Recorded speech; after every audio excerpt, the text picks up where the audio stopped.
Okay, we're live. Actually, real quick, let's go back to the channel's main page here.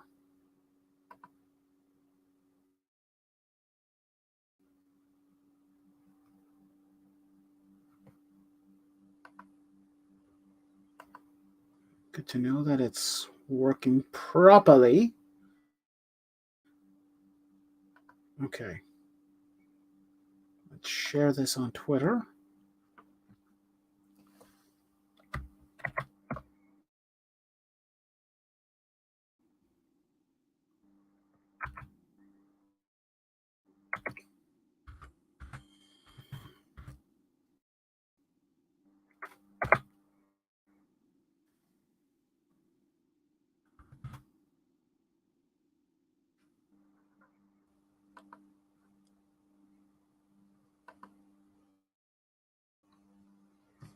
Oh, I see that. That's super cool. I like that.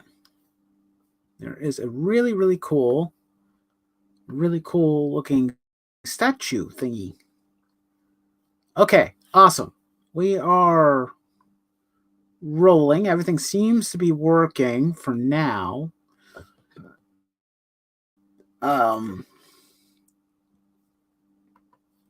Let me quickly hop over to the actual video we're going to be talking about, and I'm going to see if I can put up its comment section so I can read it while we're doing this. Hello to Helium. Hello, how are you, sir? I'm responding to some fun comments. There we go. Now it's on the screen so people can kind of see it, hopefully. But unfortunately, well, I mean, we tried to get Dalton in here, but Dalton's not able to connect for some reason. I don't know why.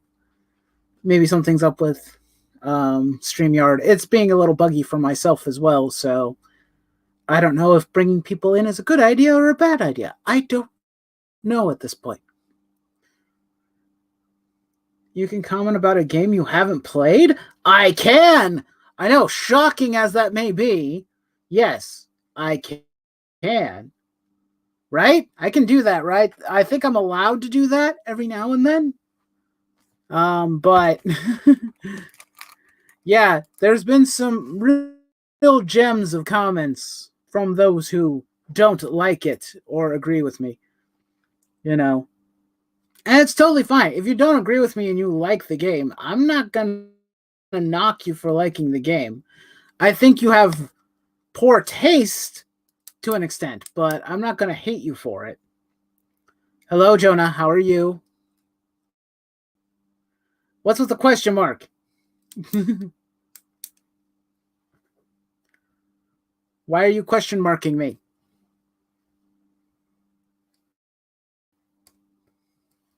Especially when you hear game player feedback on a certain game. Exactly. I mean, I mentioned it in the video, didn't I? I mentioned in the video that you should do as much research as you possibly can, obviously with probably avoiding spoilers if you can, to see whether or not the game is what you want to spend your money on or not. Now, I will admit for myself, I sometimes have impulse buy behavior where I will buy. I'm confused. Why are you confused? Jonah, what are you talking about? You're confused about what? I'm going to wait for Jonah to explain herself. But yeah, it's like normally there are some actually pretty funny comments. Let me see if I can find the one that is probably one of the more funny ones. I responded to most of these, but still doesn't mean that I have a little bit of fun and go. You're confused about the topic. Ah, gotcha. Okay, so for clearer understanding, I did a video about Final Fantasy VII's remake. I've been complaining about the game for the last week or so, not because I played it, but because I was doing research for a video talking about Square Enix, and I ended up finding out the truth about the remake, which I had already purchased and hadn't had time to play at the current junction. And I discussed for a relatively long period of time why I thought it was a bad idea, or why Square Enix lied to the fan base again and just did a terrible, terrible job of handling this, in my opinion. But unfortunately, many individuals do not agree with me. I mean, not that big of a surprise, but um, they are very staunch defenders of this game and of Square Enix as a whole.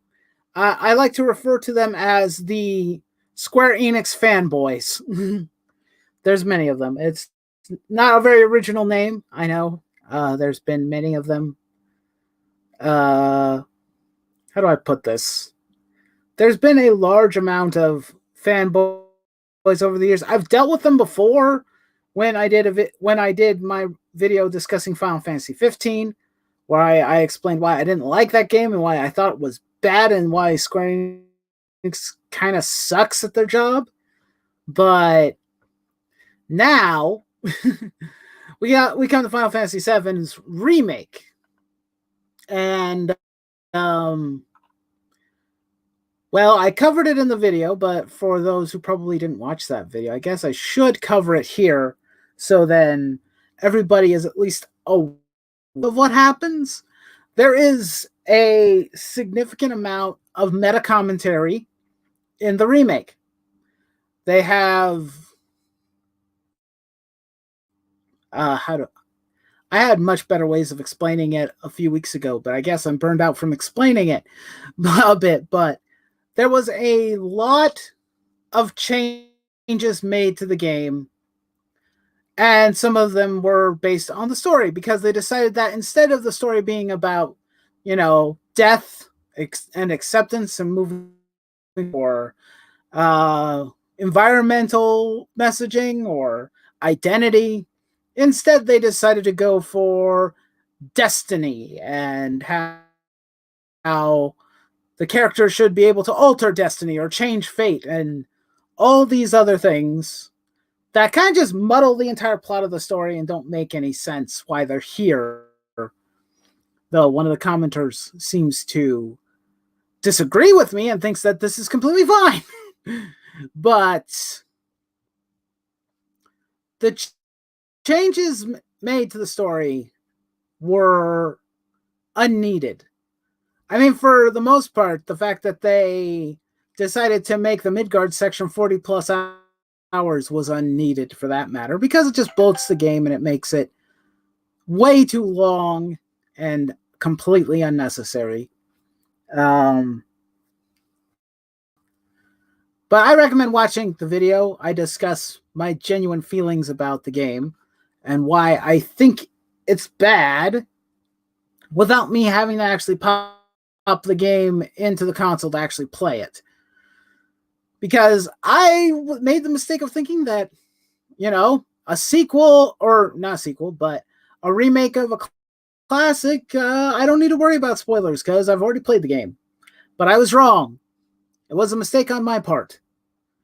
But these lovely individuals seem to think that they need to browbeat me into liking this game for some reason, even if I don't agree with it. Okay, so let's see. Hold on a second. I'm gonna make this larger. There we go.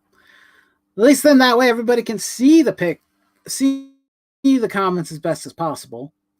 Kind of wish I could remove the side thing here.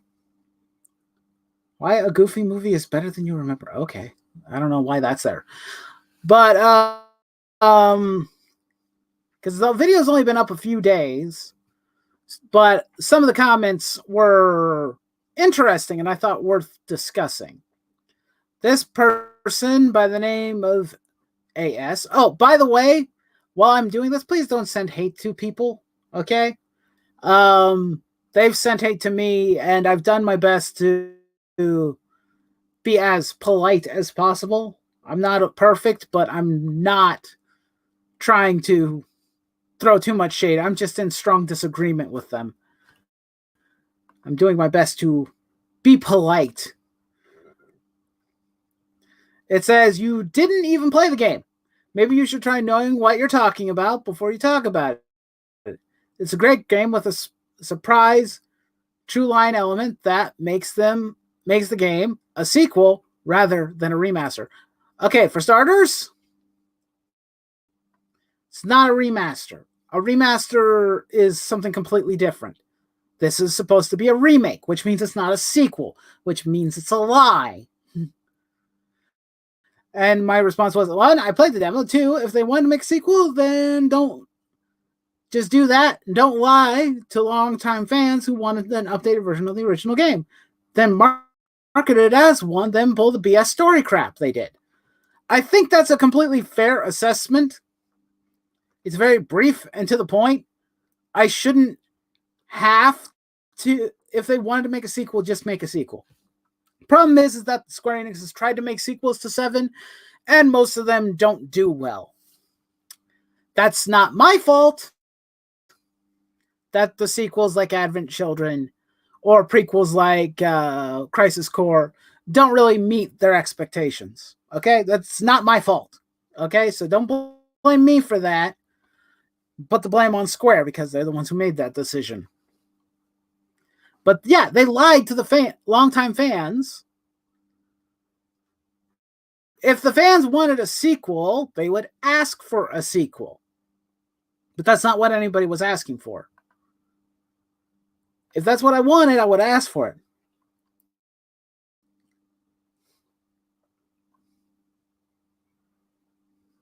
So someone actually defended me and saying you don't need to play the full game to understand the point that they changed the original story. Exactly. If we're talking about the story element of it, I don't need to play it to know about this and to talk about it.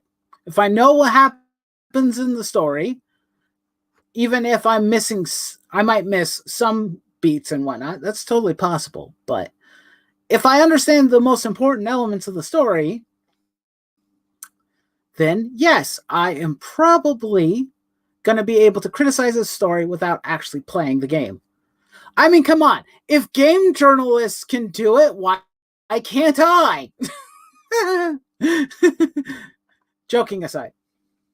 A remaster is like giving an old car a new paint job. A remake is like rebuilding the same car, but with some new things to it. Exactly, Eclectic. Exactly. That's exactly what a remake is supposed to be. Add a few new things, which I even admitted in the video that some of the ideas that they had, like, you know, adding extra details to certain characters, making you feel more for characters like Biggs, Wedge, and Jesse, or, you know, the citizens of Sector 7, I'm okay with. I think that's a great addition because it actually adds more to their inevitable loss. But unfortunately, very few people die in this game, so it is inconsequential. Yeah, that was another problem. I'm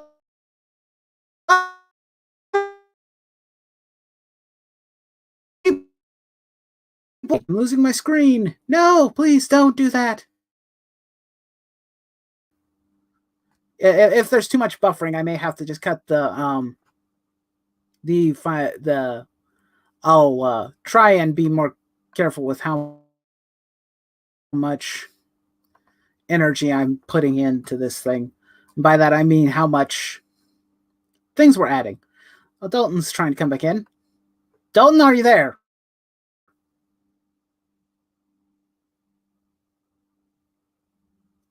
Dalton has been having a real tough time joining the stream for some reason. I don't know why. It's really weird. Maybe I should try sending a new link. Should I try that?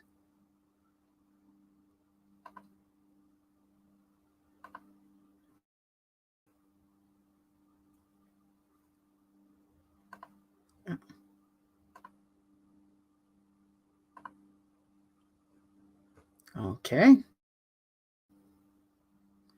That's weird.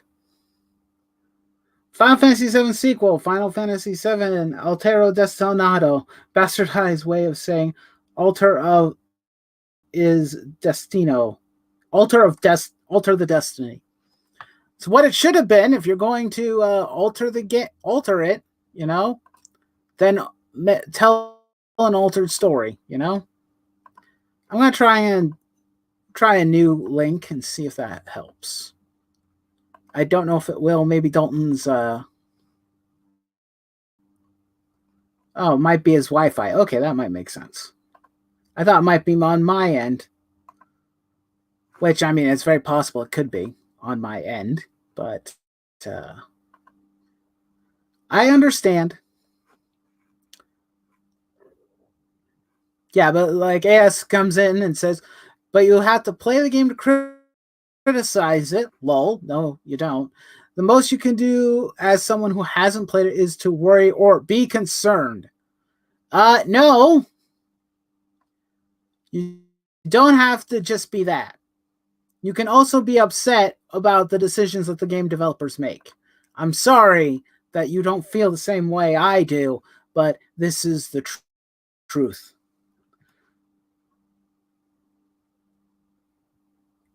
Eclectic saying some people consider Final Fantasy VII Remake a reboot, but honestly, it feels more something akin to an Elseworld story. And congratulations, Eclectic, you hit the nail right on the goddamn head. It's exactly what it is. Because they decide to alter the history.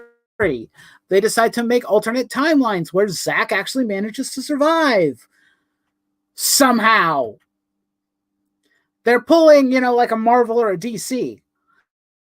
And this is a video game that's supposed to have a finite beginning, middle, and end.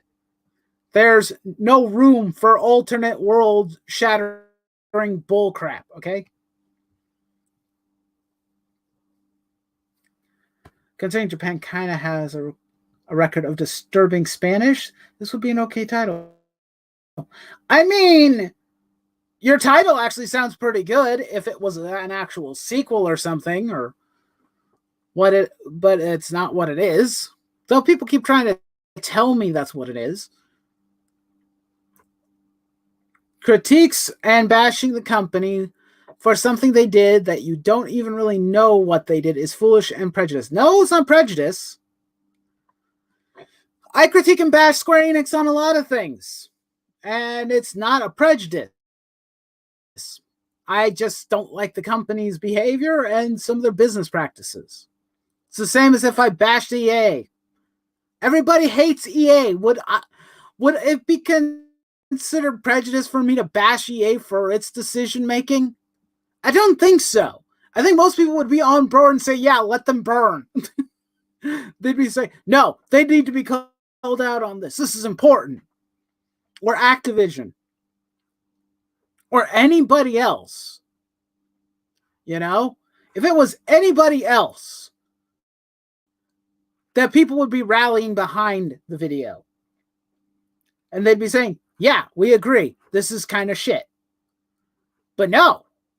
Because this is Final Fantasy VII, and because Square Enix can apparently do no wrong, I'm the villain. Oh, I kind of was smiling a bit because I found something that was kind of interesting. I defended this game and its character designs about a year ago, and I got flack for that. And now I'm criticizing the game, and I'm getting flack for it. Normally from different parties, but it is kind of hilarious that, you know, that I can't make friends anywhere.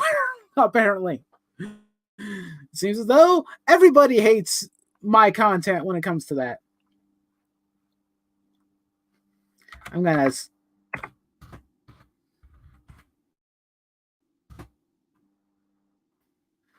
Yeah, I'll just send a message to Dalton. Let him know it's okay. He doesn't have to join if he doesn't want to. I thought it would be fun to have somebody else to, enjoy, to banter back and forth with. But yeah, I don't know why you would pick the word prejudice. Foolish, maybe, but prejudice makes no sense. As I said to Chenturo, you have to play the game in order to criticize it. Not really, because people criticize games all the time without having ever played them.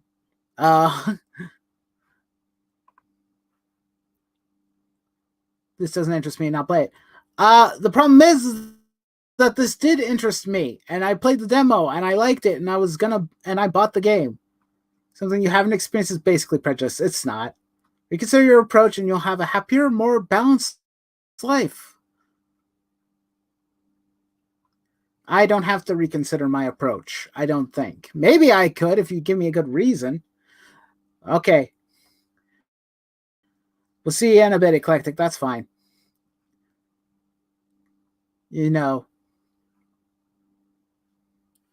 And Genturo coming in and saying, I think you missed his point where they changed the story. You don't need to play the full game to understand that. It literally shows just after beating the first reactor, the whispers appear at Earth's encounter, which ruins an iconic moment. And I basically said, it's like, I just cut out the middleman and not play the game.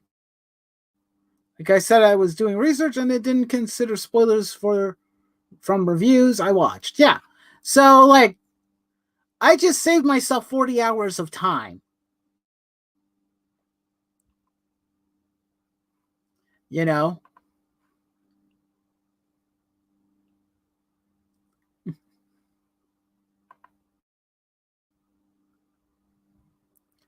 It is funny, though.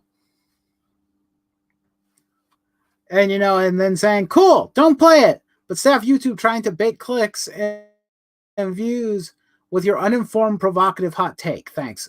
And I responded, I didn't click bait. Square Enix has lied to the customers and fans before. Me calling them on it is not wrong. It's an opinion. If you're okay with them fleecing customers with their tactics, that's your choice, not mine. Because to me, and my personal opinion is that if you're going to have customers and whatnot, you should do your best not to lie to them. So when I titled the thumbnail and said Square Enix lied to us again, I wasn't lying. It is a lie. The Final Fantasy VII remake is a 100% fabricated lie. It's not a remake. It is whatever the hell that they want it to be called. Most of the fans are calling it a reboot, not even a reboot. They're calling it a sequel, which they've already tried a sequel before and it didn't work.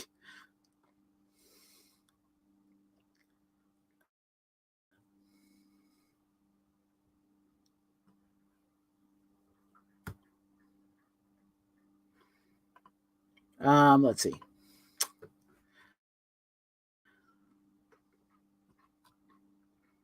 But what is this entitlement? I'm not entitled. I was just expecting a different experience. No entitlement here. At least I don't think so. I'm not trying to be overtly entitled to anything except for my own opinion. Would I have liked them to make a remake that's more closer in line with the original? Absolutely. I'd love that. It's not that's what I was hoping for, but that's not what we got. And if that would have happened, I would have been a much happier camper and we wouldn't be here talking about this. It's okay if you don't like the game. Again, in this same thread, I mentioned that I played the demo. Keep that in mind. I've played a portion of the game. Granted, it's only about an hour of the game, hour and a half roughly, but I did play it. It's why I bought it. If I thought that there was some shenanigans going on, I never would have bought the game. Since you didn't play it, yeah, whatever. But who are you to tell Square Enix what kind of games they should make? Um, a fan who likes video games? A potential customer who buys their product? I don't know. You tell me. Who am I? And who am I to say what kind of games they should make? You know, feedback is one of the most important things for a company in order to, make money. They need feedback. They need to know if they're doing it right, so then they keep doing the thing that makes them money. So, who am I to tell Square Enix what kind of game they should make? A customer.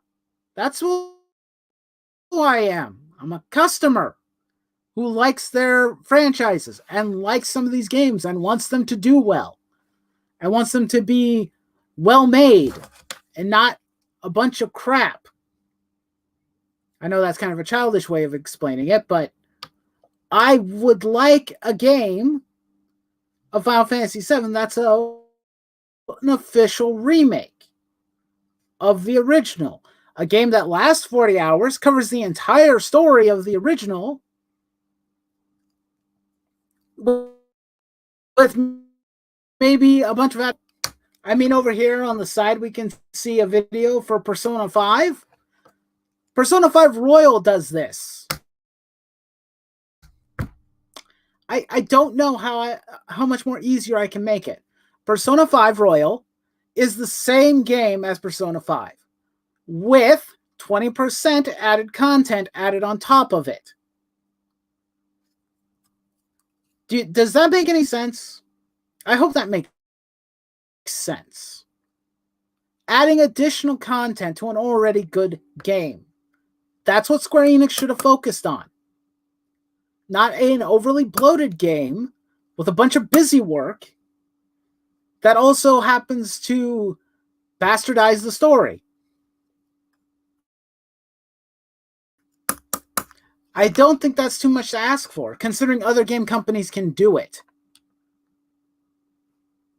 Markiplier's I don't really know what you're trying to say, Jonah, but it made me smile, so thank you.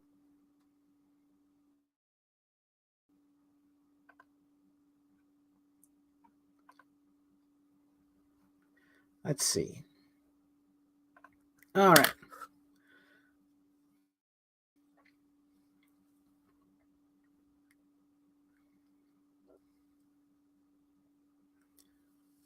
Okay, so here's a part of his comment that's interesting.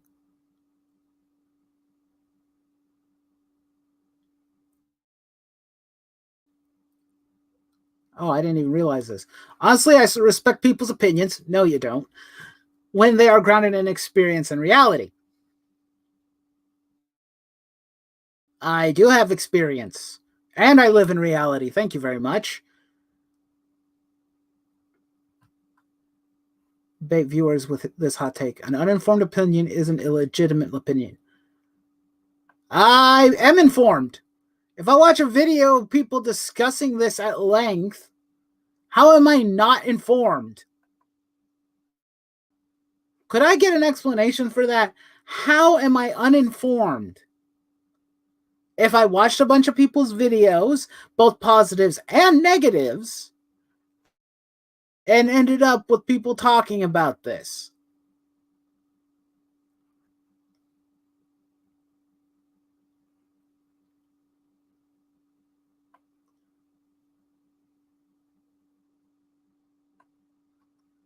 I don't really know how much more clearer I could be about that, I guess. But if they want to be clever and creative with their stories, that's their call. I agree. That is their call. And it's also my call to choose whether or not I support that decision. Okay?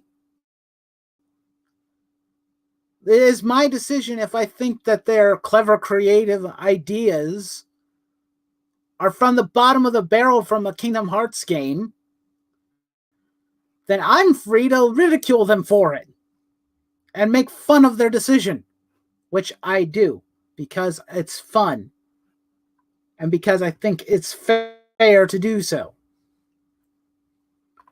It's a full 40 plus hour game. No, actually, it's not.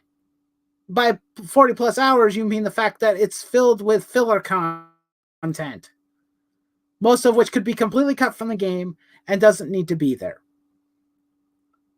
That's what you're saying. You took a roughly 5 to 7 hour segment of the original Final Fantasy VII and you bumped it up to 40. With that amount of money and resources, you could have just made a full story of Final Fantasy VII Remake. And also, Square Enix probably won't end up losing money and customers, because I guarantee you there's going to be a lot of people who will choose not to buy part 2. Quality content. Quality content.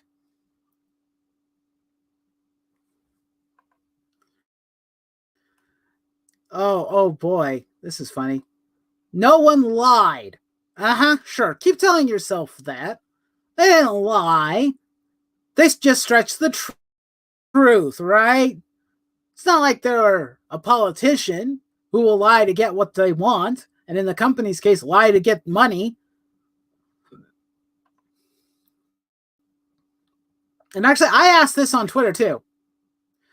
What is the obsession with subverting everybody's expectations? I honestly would like to know. You know, the thought of subverting people's expectations. I know it can be done well, though in more recent memory, I can't think of very many times when it has. But subverting expectations, it's like, wouldn't you much rather to exceed my expectations than subvert them? I think that exceeding my expectations would be infinitely better. Of course, that's just me. That's just my personal opinion on it. I'm helping with a couple of games, so I can tell you quite a few things about for these topics. One, you don't need a game to be 100 plus gigabytes to make a game with a ton of content. Exactly. A good example would be Legend of Heroes games. Most of them don't have massive graphics and a bunch of quality content. I'm going to use that in quotations. They make a solid game with a wonderful story for a significantly less budget than Square Enix does. And if they can do that and make a game that is well loved and well received, what is stopping Square Enix from doing the same? But what they want for you to talk about for the misinformed is about this. Play the game because you had no experience playing the game, so you can't make a video about it. That's opinion and feeling. Exactly. This is my opinion and my feelings, but they're trying to insert their own opinions and feelings into me too, right? I can talk about whatever I want. There's nothing saying I can't. And also, remaking the story, which would mean this is not a remake of the original, it is a sequel. But it's not advertised as a sequel. It's false advertising.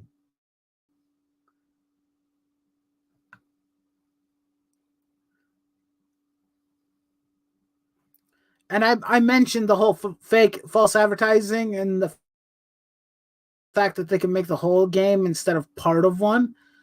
And hey, look at the bonus that would have happened if they would have done that. Not divided the fan base. Look at that. They'd get to have their cake and eat it too. But now you have some of the fans upset, some that probably won't buy the next one because they aren't going to get cheated again. I don't know, unless they're masochists and they want to buy it. And I mentioned Resident Evil 2's remake. It stayed faithful to its original source. It did add content, but it also didn't change too much. It changed what it needed to change to update the game and to make it better.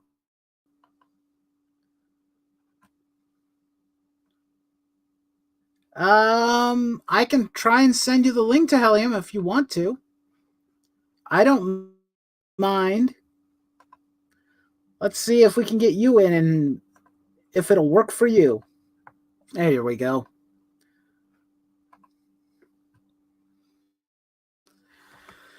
Whew. Let me get a drink of water real quick, though.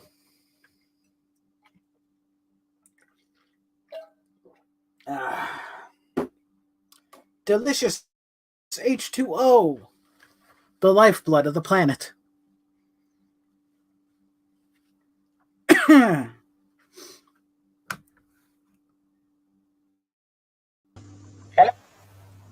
Hello. Good to see you. Oh. Shalom and good day to you.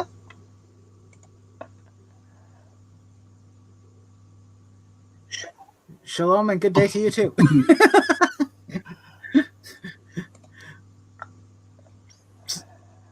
All right, so we're you have talking about something you'd this like to say issue of to the wonderful people? Square Enix and their false advertisement. I'll tell you one thing. I was actually thinking about picking up the game of Final Fantasy VII. And after finding out the news that, well, I the wouldn't game's recommend basically still incomplete. Where have I seen this before? Oh, that's right. I've also seen this with Final Fantasy 15. Yes.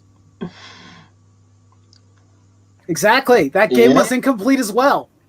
They didn't finish that one on time. They were 10 years late at making the bloody thing to begin with. And then they were like, "Oh well, we got to release something quick! We're panicking." Well, the thing is, Tetsuya Nomura was the director, but he couldn't even finish the goddamn project. They brought someone else in to help him finish. The thing is, I did end up buying Final Fantasy 15. That's how bad it was. He couldn't even finish the project. I did buy it. I did play it. It wasn't until later on that, yes, there were things or add-ons that were missing. And it's sort of like, really? For real? Oh, I was not impressed. And I was hoping that they wouldn't have made the same mistake with number 7. And guess what? That turned me down as a customer. Because they started getting me on board with 15, especially as a new player for that particular franchise. You played the demo of 7. I got to play the demo of 7 after learning about it coming out. Yep. Did I think it was fun?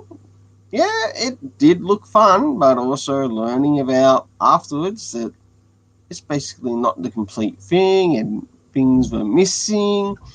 I did get to see game replay online or people playing it online.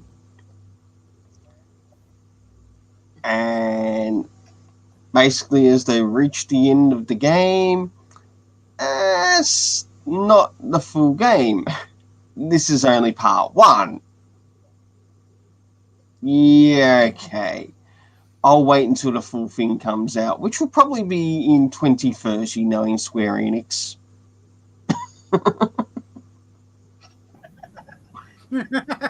Yeah, because Jonah's asking, it's like, so are we going to wait 3 years for the game to be complete? No, you're probably going to wait until the PlayStation 6 or 7 comes out. Then the game will be finished.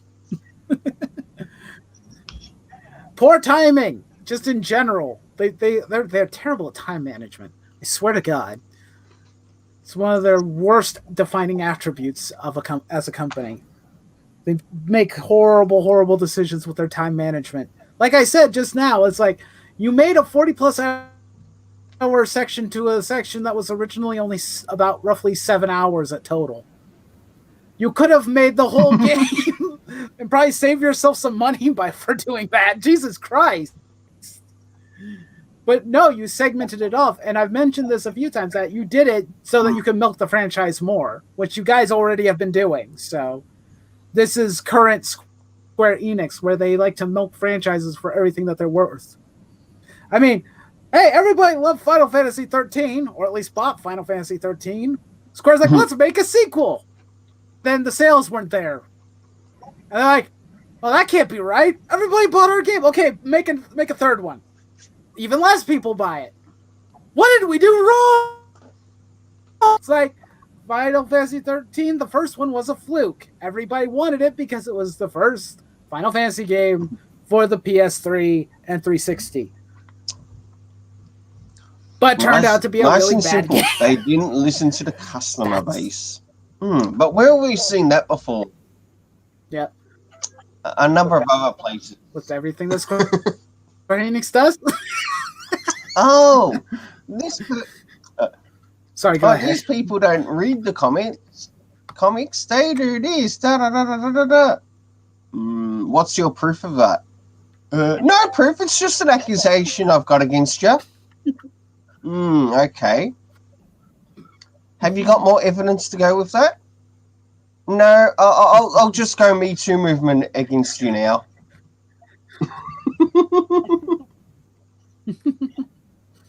Yep.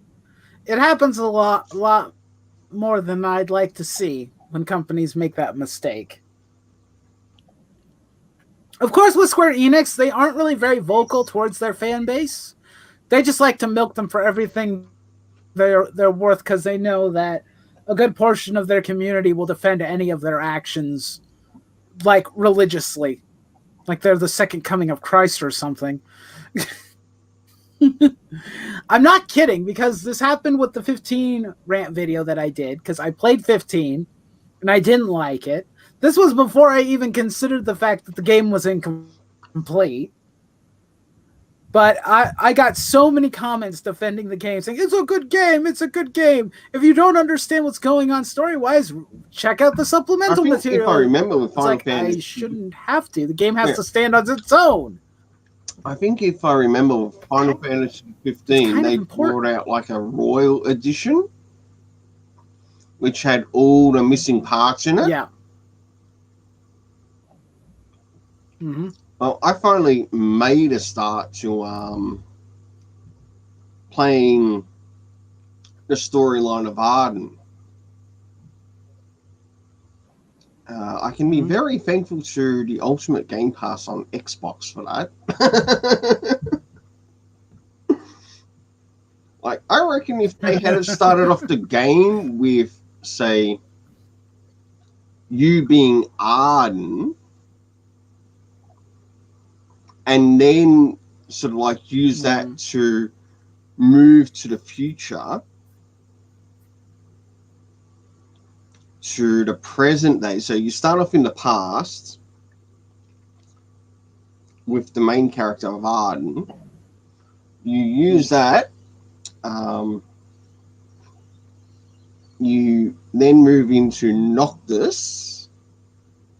So you get a bit of background with the story before you come into the story. Right. And Jonah saying best thing to do for a story and game franchise is to split the main meaty chunk bits that would help give context to the story and external media that needs to be brought, and the next read in quotation. I don't really know what Joan's fully trying to say. I think I get what she's going for, but there are certain things like Final Fantasy 13 had the same problem where in order to get the full grasp of like the terminology and what's happening in the world, you had to read the what was it? I forgot what it was called. There was like an in-game index that you had to read in order to understand what the hell they were talking about.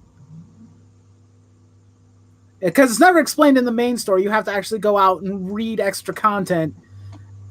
Basically, you have to force yourself to slug through all that meaningless crap to understand what the character had game design. Bad story design. Main game has nothing or little of value to it. Con means that there'd be nothing of value to the game.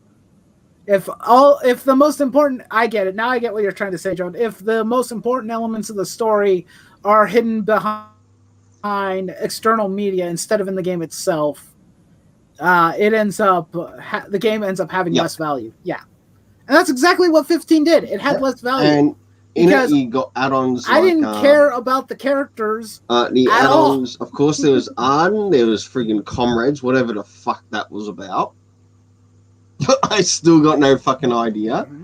All it was. There was a movie. There was just contract killing on fucking monsters. Anime. That's how it felt. but where's the fucking story? Hmm.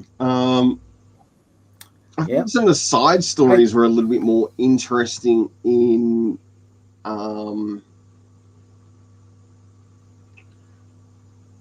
Final Fantasy, such as the Assassin's Creed thing that they were doing.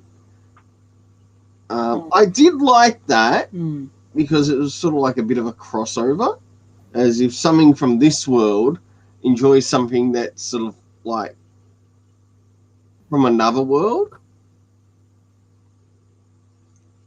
but it Hmm. could also imply like a form of Kingdom Hearts type thing. But I've never played the Kingdom Hearts franchise.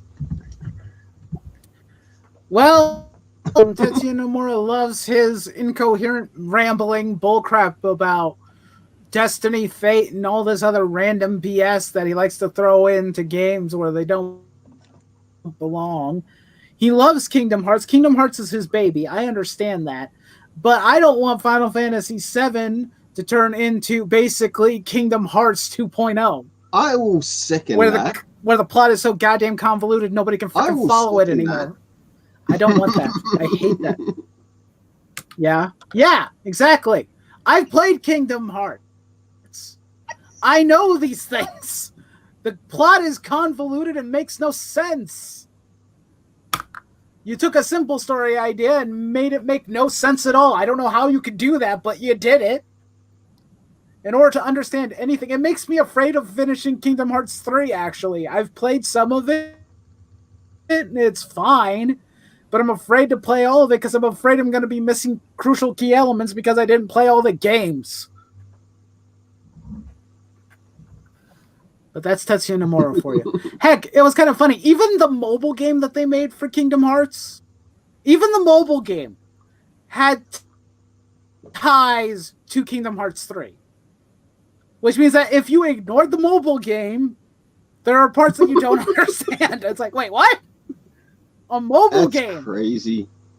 Something that probably most of the player base is Well, never going to touch. let me mention another franchise that's also used sort of like mobile, and that's Ubisoft. In fact, they used it for Yeah. Assassin's Creed Unity.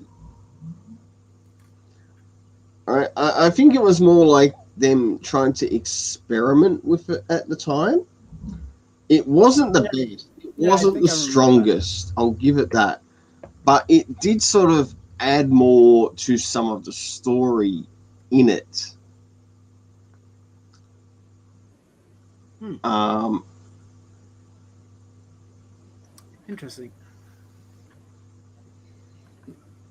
Um, but apart from that, it was just that. um, Another thing that Ubisoft did, they did like a online web game, um, which was sort of set through different points in time. And you used to be able to play it through Facebook.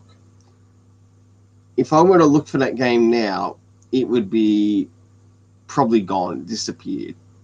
But it did actually help add to the lore around Assassin's Creed.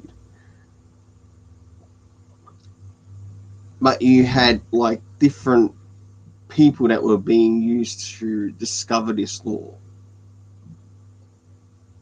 hi, sorry, I was gone for a bit. No problems. There was some buffering.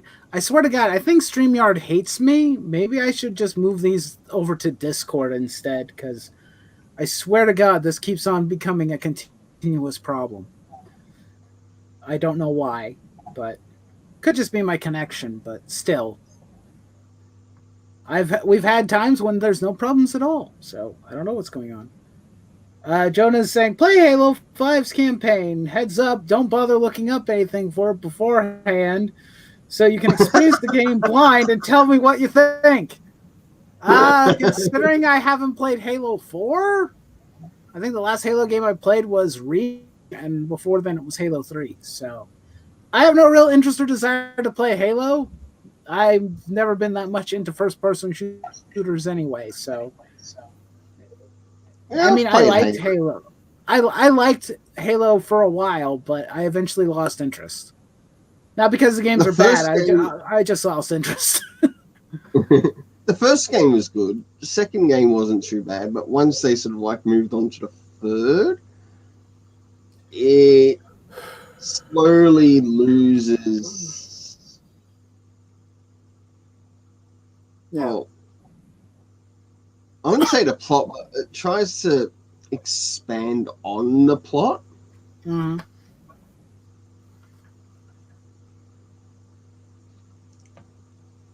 Can also what could also be your connection is probably part of it.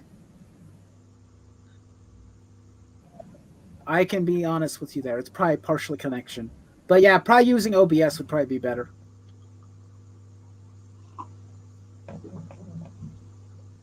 Oh, okay. So I wouldn't need to know anything about Halo 4. Okay. I'm probably not I going to have be been playing through the Master Chief collection, playing either of those games anytime soon, but thanks. starting off at Halo Reach, which I would recommend Halo Reach. Halo Reach was a it good was. game. It's and I'm surprised I that it actually was liked that actually one. It was one of my favorites. as late as it came out as it did.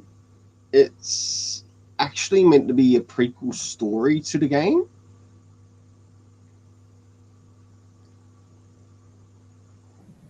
And it's got some real good elements to it. But not every element Yeah. is. My personal favorites for Halo. Yeah. My personal favorite Halo games is ODST and Yeah. Reach. So,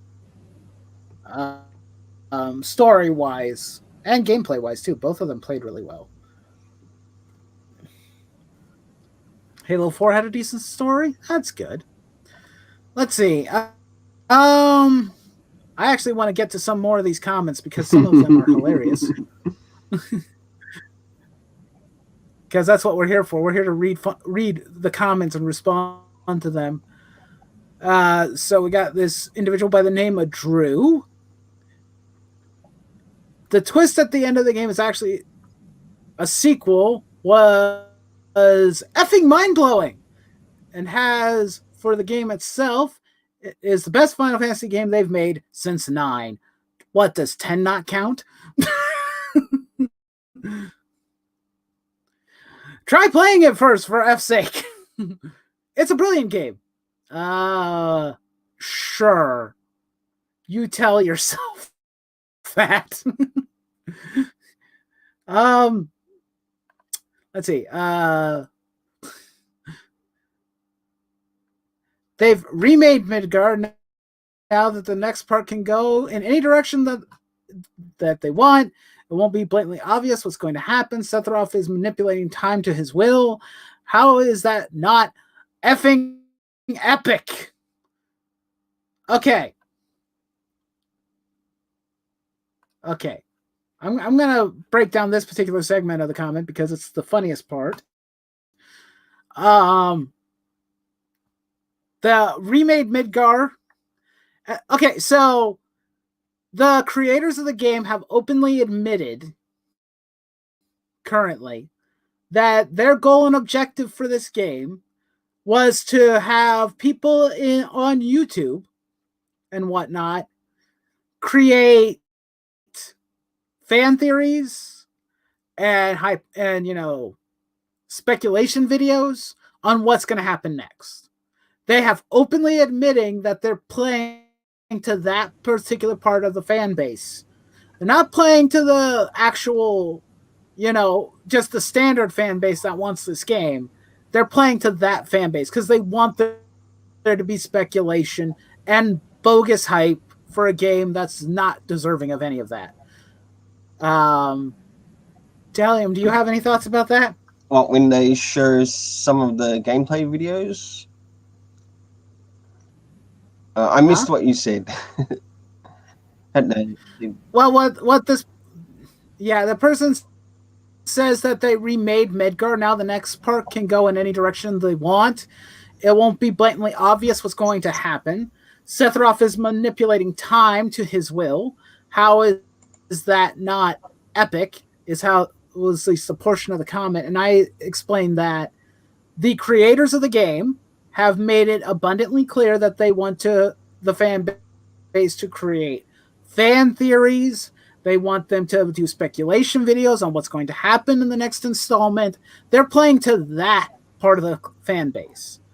They're playing toward the fan base that's not just the normal fan base. They're playing to the lowest common denominator of the fan base, in my personal opinion. I don't care about Final Fantasy theories. Just like I don't normally care about most theories, because most of them end up being unsubstantiated and just headcanon. So it doesn't matter to me. Well, some franchises do like speculation or theories on their own product. Doesn't mean every theory is going to be correct. No. There's probably it just becomes 0.1% of it being correct. Not all of it. Yeah. I mean, the only reason why, at least in my personal opinion, that like Five Nights at Freddy's has become as popular as it is because of fan theory. That's the only reason. And we all know that that's cancer in a half. It's like a certain channel that loves... Could it be game theory? FNAF. Yeah. I mean, I would never disrespect the No, he does have some interesting theories. I will disrespect the theory guy. All theories. Oh, I was talking about Mark. I was talking about Markiplier. I like him. I don't have any issue with him. It's and MatPat's not an overtly bad person. He just does have some half-assed theories that don't really have much merit to be considered true. And it was kind of funny. Most of the time, he isn't even writing those theories anymore. Most of those theories are written by somebody else. That wouldn't surprise me, actually. They're not even his. Not surprise me. No, it's entirely true. Because sometimes people do hear from other people's theories and then try to get their own answer out of it, of how they think it could change or could appear. Mm-hmm. It's kind of funny because he did a theory for Persona 4 about Teddy, the teddy bear mascot character, and trying to say that he's the main character's shadow, but he's not. It was actually funny watching another person who'd actually played the games debunk the entire thing. It's like, that theory doesn't make any sense. You know, and actually using the actual game's dialogue and whatnot to actually prove his point. And it was clear that MatPat, whoever his researcher was, didn't actually know what the hell he was talking about. Of course, no one should be surprised at all, considering that the person who wrote it was Mother's Basement. Oh boy. And everybody knows how much they love Jeff Vu, don't we? Now, don't forget, MatPat has also gotten things wrong in regards to some of the comics as well. But that's another story. Comics. That's a story for another day. And, okay, you know, it's kind of funny that everybody just keeps on telling me to play the original game. It's like, I've already played it. I can always play it again. I have no issues playing it again. You know, that's fine. I love playing the original, but that game is kind of dated at this point. It has not aged well. It's not aged well. Don't get me wrong. I love the game, but like when you compare it to almost every other Final Fantasy game that has ever been made, it has aged the worst out of all. It's still got plenty of pixels on it. I mean, graphically, yes. I mean, but I'm just saying 13 hasn't aged well because Yeah. everybody makes fun of it. But yeah, it's like every single one of them at least looks like it can be presentable. Even 9, which this guy mentions, he mentions 9. Final Fantasy 9 looks better than 7. Final Fantasy 8 looks better than 7. Mainly that's because that was the first time that Square had ever made a game for a 64-bit console. So, a little bit of leeway is allowed. I'll allow the leeway because they didn't have a good grasp on the technology yet. However, me asking them to make an updated version of that game, I don't think is wrong.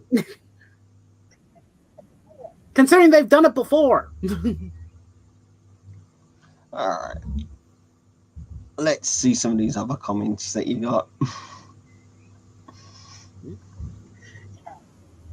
Yeah, I could continue. I even explained that the game is very dated. And that the fans have been asking for this remake for decades. It's taken over 15 years. They've been asking for it ever since that tech demo for the PlayStation 3.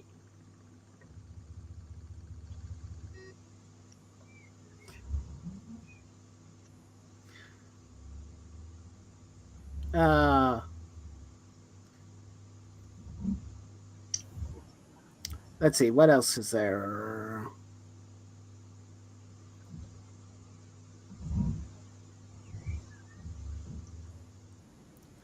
But also, I mean, many people have also speculated that the game, well, it's not really speculation, it's kind of blatant and obvious. And, me and you are comic book fans, so we can kind of relate to this when, you know, creators decide to interject the fans as the bad guys Yes. or as some form of Mm-hmm. antagonist. Because we want certain things, we want something to be a certain way. And then basically they piss and moan as creators because they want to do their thing, which is understandable. But their idea of calling back against the fans is to make us sound like a bunch of petulant children wanting things to stay the way they were. And they did it with this game too. The whispers are quite literally the antithesis of the fans who want the game to stay true to its original format.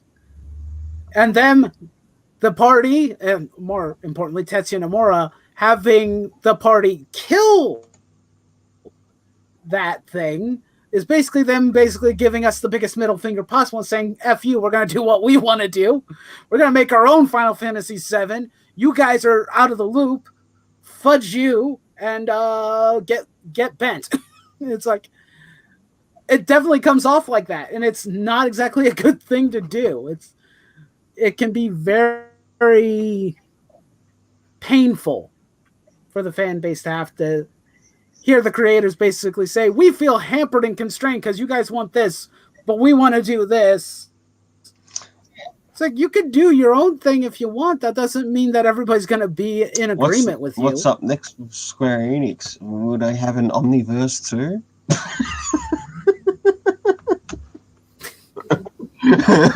Yes.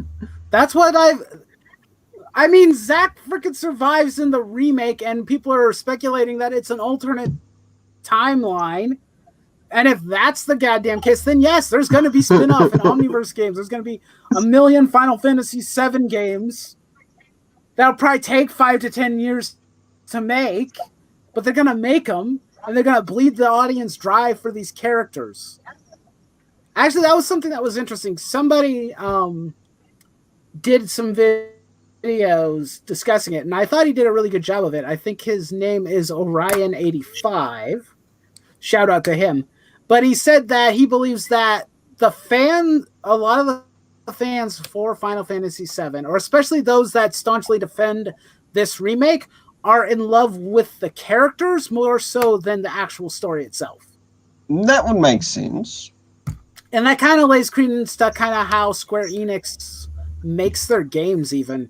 for Final Fantasy because they put so much emphasis on the characters being merchandise that you fall in love with the characters more so than you fall in love with the story and the world. It's not balanced. That would make sense. Like, even if you got to look at Final Fantasy 15, it fell into that as well. Yeah, you did get a lot of story content in certain areas, but you were also missing story content in other areas. There was Gladius, I think it was, which the additional add-ons were included. Pronto. Oh, who was the other one? And then, of course, finally, Prompto is the only one I remember by name, except for Noctis. Noctis is one I remember because he's sort of like the key character in the game. I think it was Gladius, who I think he used a sword, one used a gun, and one used something else. Prompto uses the gun, Gladius used the sword, and then there was the guy with the glasses that dual-wielded small short swords of some sort.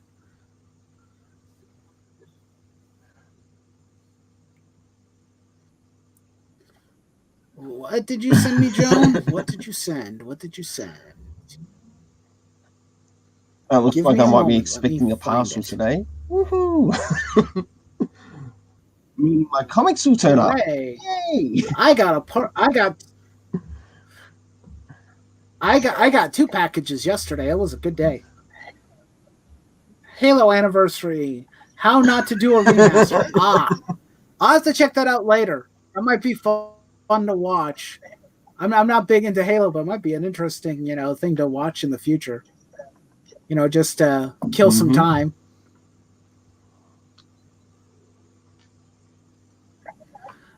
I mean, I think it was kind of funny. I pointed out I never wanted a sequel to 7, but I already got one with Advent Children, and it was a disaster. So I already pointed out, it's like, we already got a sequel to 7. It was called Advent Children, and it wasn't very good. And that I didn't want them to bastardize the story any further. But they're going to do it anyway. And I pointed this out. I think that this is a fair Ignis. Comment on my part when it comes to how I Ignis was the other one I was thinking of. Ignis, that's his name. Eclectic.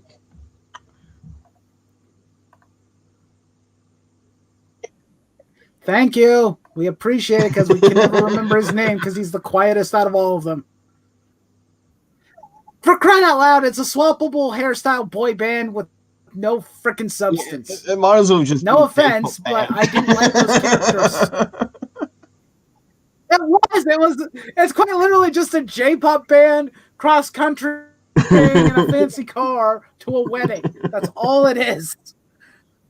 And it's not very good. And then there was that one music was decent. Was that one lady that definitely had all the guys' attention in it. One of the best characters too. The female mechanic. Yeah. I mean, the mechanic. Probably the only saving grace for that entire game. For the one I played of it. I was like, because I mentioned it. I mentioned it in the video I did all those years ago for Final Fantasy 15. I didn't really mention her all that much, but I did point out that the interactions with the characters in the game were so uninteresting and boring. When you have so much space and free time to drive from point A to point B, I expect some form of dialogue to take place, even if it's random. But the characters almost never talk to each other. They're just sitting in the car, poofing their hair and whatnot. and nothing happens most of the time. Sometimes they'll say something, but most of the time it's normally just like, oh, we need to go here or we need to do this, and it's like very little substance is given. And it's so goddamn bad. I think they acted worse than the NPCs that were around. I think that's the only way to put it. I think so too, actually. Because at least, yeah. I mean, it was kind of because the only time I pointed out in games was sort of interaction the between Tales them of game was when they were fighting an enemy. Yeah, there's what you can just say this friend. Yeah, that's not the only time when they talk. You can't talk to your friend in the car. That's against the rules. Sorry, this is a no talking inside the car rule. Apparently, that's what was his name? Yeah. Ignaz's rule.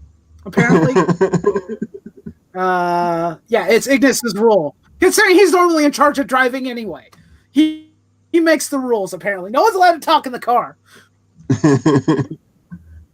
But I mean, when you have games like the Tales of games, where they have these like normally you have these long distance times where you have to walk to certain destinations and maybe you're fighting monsters and whatnot along the way. But normally they have these little skits or scenarios where they're entirely optional. You don't have to click them, but you can click on them and the characters will interact and have some sort of fun conversation that keeps the player motivated to enjoy about the next company. fun thing that was actually in Final Fantasy 15. When there was a little bit of conversation, is when they were on the chocobos. That's about all. That was I will admit though, riding the chocobos was way more fun than the car. And they can go friggin' faster than the thing too. Way better. Oh! Don't forget, you gotta. I can do whatever I want on the chocobos. You gotta pay to hire them. I'd rather that part sucks. Money for free. But the funny thing is considering I never bought anything else in the game, since I barely bought anything else in the game, considering the game just felt way too easy, I rarely used items. I just bought rented chocobos a lot. I was just like, I'll just rent the chocobo. Screw it. I don't want to drive the car because Ignis is the one who normally gets to decide where we go. And not only that, and at least on the chocobo, I get the chocobo theme song music. And it's the best place to go was actually to probably that chocobo facility. It's about the only place where it was probably the only fun time that I ever had. Fun. But they couldn't provide it in other places. Because like Prompto freaking loves Prompto freaking loved the chocobos. And I was like, you know what? I'm right there with you, Prompto. I love chocobos too. It's absolutely beautiful. Let's stay here forever and not go to the wedding. And then there was the other place where there was that festival. Oh gosh. And it shows how long I've played. Shows how long ago that I played the game. Must be over a year. Yeah. Hey, not a sexy hot mechanic guy. Yes, Joe, not a hot sexy mechanic guy. It's a hot sexy mechanic girl. Definitely better than Sid. She was probably the best part of the game. Definitely more eye-catching, considering that. Probably, considering that you're stuck with a boy band the rest of the time, and there's no other females in the party for the most part. I know. I have seen content where there are some playable female characters, but considering that you're playing Noctis pretty much the entire time, it's really inconsequential. Car goes 25 miles per hour. Chocobo goes Mach 5. You're right. The chocobos actually move faster than the car. Unless you get... I don't know how that's possible. Unless you get the update for the vehicle to which you can either fly it, give it huge bloody wheels. There was a list of additional things that they included in it. Keep in mind that the car is a Bugatti. Yeah. or was it, or what, or was it some? Was it a Mercedes? I can't remember. It's freaking product placement. Yes. That's what I Another good remember. thing It's about part it of the too freaking was also product placement. The yeah, entire another game good was thing about it riddled too with it. was sort of like being able to choose the paint job that you wanted on it, or if you wanted like a picture or something. Um, but I think I that mean, was that would be also for cool, like but I never got that far.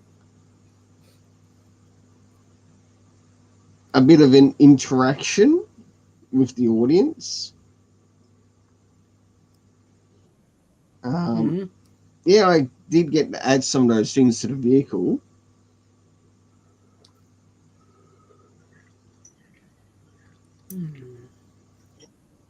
Yep. In more recent years, I have my taste in role playing games has gotten better. I now realize that Square Enix is not the best company who makes RPG games in Japan. They're like maybe fourth or fifth place. They're a AAA company, make no mistake, but their quality in games has been lacking for a very long time. Pretty much since 10, they've been going downhill. Of course, granted, I think my buddy Rabbit normally would say it's like he believes that ever since the merger with Enix, Square has lost its way. And he thinks that mostly it's because there's a lot of people in Enix that hold majority share of the company. I don't know if that's true or not, because I've never been able to find anything to substantiate that, but Well, it's possible. as I'm looking through some of the news on my smart device, um, Jin Sakai is Oh God. Jin Sakai is going to get himself a figurine. Let me say one thing: Ghost of Tsushima, Jin Sakai Hmm. had more fucking story plot than, Ah. or both story and plot than Final Fantasy, and it was more interactive.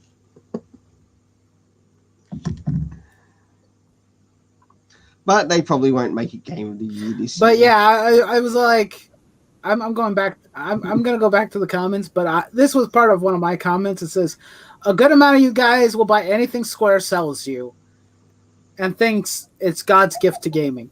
And don't tell me that they don't exist because I know they do. I've seen them for years. There are people who will kiss Square Enix's ass, like at every conceivable point. I wish I was wrong, but I'm not. There's a lot of brand favoritism with Square Enix because they're a part of your childhood and you care about them. They don't care about you, all they care about is money. But you care about them so goddamn much that you're willing to go to bat for them even when they make a mistake. Let's see. And this guy was not happy that I even pointed that out. I wasn't directed at him. I said you guys, which could basically mean a variety of you. Doesn't directly mean you, just means that I have experience seeing you guys do this. Well, here's a good question. But this is kind of funny how he responded to it. Here's a good question. What? Is Square Got a question? Enix the Bendis of the industry? Yeah. Yes. All hype and no substance. But yeah, this person says if Square had made a straight remake, then it would have been forgotten about after a couple of weeks. Their ending twist creates buzz, created hype, creates speculation, creates interest. It got Final Fantasy back on the map after the disaster that has been the last 20 years. No. Created buzz and hype, I could give you, and speculation, I could concede to that. But created interest, that might be a bit more of a stretch. But more importantly, is that saying that the game wouldn't last but a couple of weeks. You know what? Just for reference point, Let me look up something.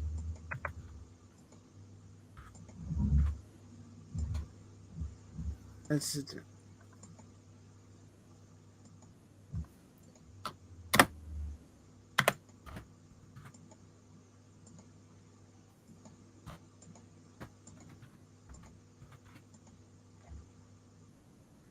I'm going to look up Resident Evil 2's sales figures for its remake because the people were using it as a reference point because it is a successful remake that made a lot of money.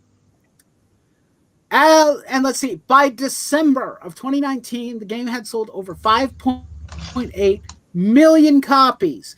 By the way, that's more than how many Square Enix has sold of Final Fantasy VII's remake as of this current point.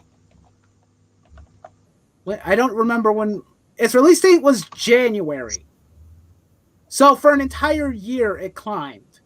But that's not all. As of March 2020, the game has sold over 7.2 million copies worldwide. By the way, this eclipses and dwarfs the sales of the original Resident Evil 2. So, in this person's theory that the game would be dead after a couple of weeks is bullshit. Because if it was done right, you wouldn't have to worry about it. The game would sell on its merit alone. You wouldn't need to worry about it. There wouldn't need to be a need to create buzz, hype, or speculation or interest. The game would just literally fly off the shelves without any sense of problem. Come on. If other remakes can sell and make money and get audience members excited, what's stopping Square from doing the same? Exactly. If they can follow this up with a great Final Fantasy 16 and continue their success with Part 7, then Final Fantasy will no longer be seen as a sleeping giant. It's a dead giant. I'm sorry. But several people have pointed this out, and I'm going to point it out too. Final Fantasy 15 saves Square Enix from dying, but it's still on life support currently. Especially now that we know that their Avengers game ended up making them net huge losses. So I don't think they're out of the water yet. Because, and I'll be honest, I'm not all that excited for 16. I've seen the trailer. And I wasn't the only one apparently who thought this, but I was like, is this are we doing like a Dragon Age Inquisition type thing or a Witcher type thing? Because that's the feeling I get from it. It looks very dark, very mature, and does not look nearly as much of a Final Fantasy game as any other Final Fantasy game. Even 15, which dialed back a lot of the Final Fantasy elements of the game, still felt at least somewhat like a Final Fantasy game. This game does not. The only thing that, because I saw people reacting to the trailer. Some of them didn't even realize it was a Final Fantasy 16 trailer until they saw a chocobo. You can tell it's not a Final Fantasy game if the only thing that makes it recognizable is the frickin' bird. That and probably some of the summons. But yeah, it's a giant on life support. With other companies making infinitely better titles than them, Square Enix is going to continue to lose support. When Atlas is doing better than you and making better games than you, or Namco Bandai is making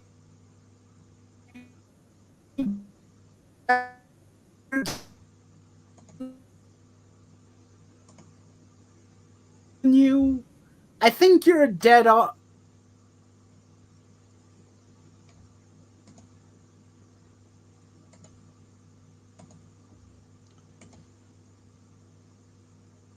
Maybe they don't like the idea of being better than their competition.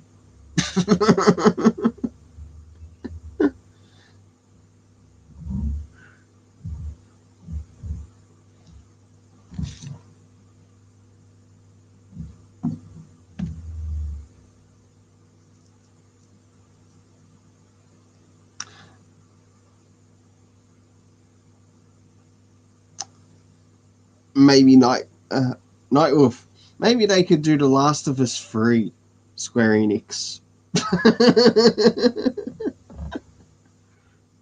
Oh, we've lost him. Uh,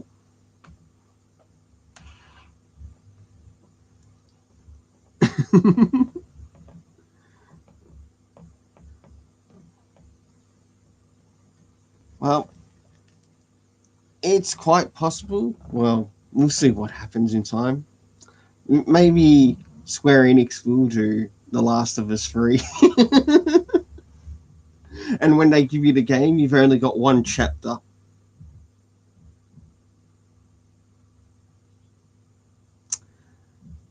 And then you got to wait for the next chapter to come out.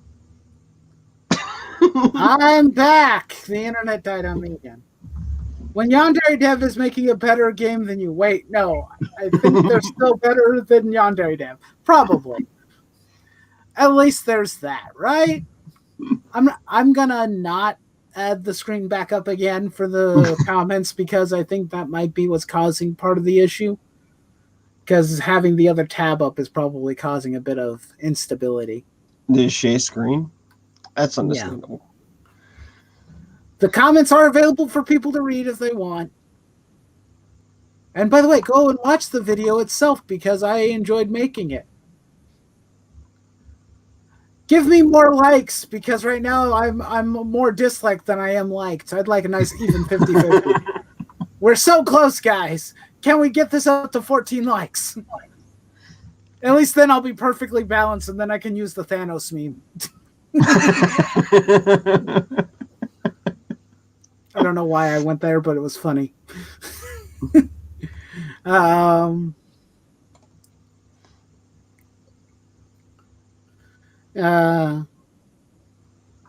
Said before, they haven't created a game this good since Final Fantasy IX. I would disagree. Final Fantasy X is a pretty good game, actually. And if it's okay that if I don't want a sequel, then why the hell are you complaining on my video about me not wanting this game to be a sequel? And then telling me to go play the original. Jesus criminally. Well, how about Square Enix remakes The Last of Us 1 and 2? I'm sure that'll go over really well. That'll do really, really well. Get it off Naughty Dog's hands. Yep. And get it into Square Enix's hands. Hey, for all we know, they might do a better job of it. in some parts, story-wise. Yeah, no, Jonah, I am not. My door does not swing that way. I prefer to you. If I can gush and obsess over Tifa for several hours, I think it's very clear I'm straight as a goddamn arrow.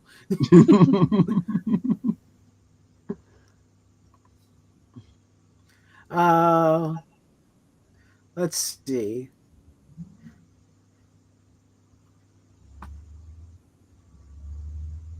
Yeah, and even someone pointed out they're not sure if they want to put money down for part 2.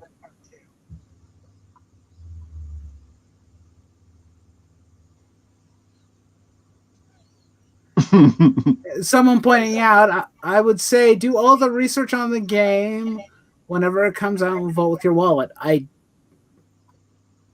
It's way too early to tell whether or not part 2 will be good. It's a little late for that. I'm not going to wait for the whole game. I already have part 1. Part 1 tells its own self-contained bullshit story. And if they're willing to change that one, they're going to change the other one. I'm calling it now. And then when it happens, I'm going to be flipping the bird at all of you and basically doing a razor fisting. Fuck you, I was right. Basically. Part bit not 2 so of the remake Yep. will be how many retcons will there be? Well, okay, so let me think. Aerith's not gonna die. We're gonna confirm this now. We're gonna confirm it all now, guys. This is our own hot take theory about Final Fantasy VII Part 2. Aerith's gonna live. Tifa's gonna die, and then be brought back to life, then potentially die again. Or she'll be excommunicated out of the story so we can have more time with Aerith, because that's important. She'll be kind of quote-unquote dead, like Jessie is right now. Jessie will come back to interfere and be hot for Cloud and wanting that Buster Sword. Calling it now. Biggs and Wedge will come back into the story for some point or reason. Don't know how yet, but I'm sure they'll show up some point. Let's also they'll probably turn some of the women into goddesses. Yes.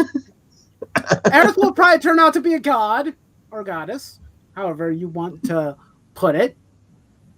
And she'll be so overpowered that she'll kill Sephiroth in Part 2. Because guess what? We have to fight Sephiroth again in Part 2. Even though the first one was way overblown battle in the first game. That's like, how are you going to top this battle? Cloud is as OP as he was in Advent Children.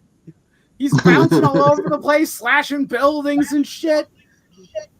And he's fighting this legendary swordsman who was basically the most powerful soldier and hero the world had ever seen. Sure, yeah, okay, I believe that this pansy-ass little pain in the ass can beat him at this current stage, where he doesn't even remember who the hell he is. Sure! How are we going to top that? Oh, we're going to have him probably fight Sephiroth again, because it wasn't painfully obvious enough the first time that we want to... that the creators have a hard-on for Sephiroth. Of course, some people would say, who can blame them? But... They'll probably replace Cloud's sword with a toothpick. But he'll still be a god and beat the shit out of Sephiroth, yeah? Yeah, that's probably true. I mean, come on. I mean, our speculations may not be far off. Trust me, it can happen.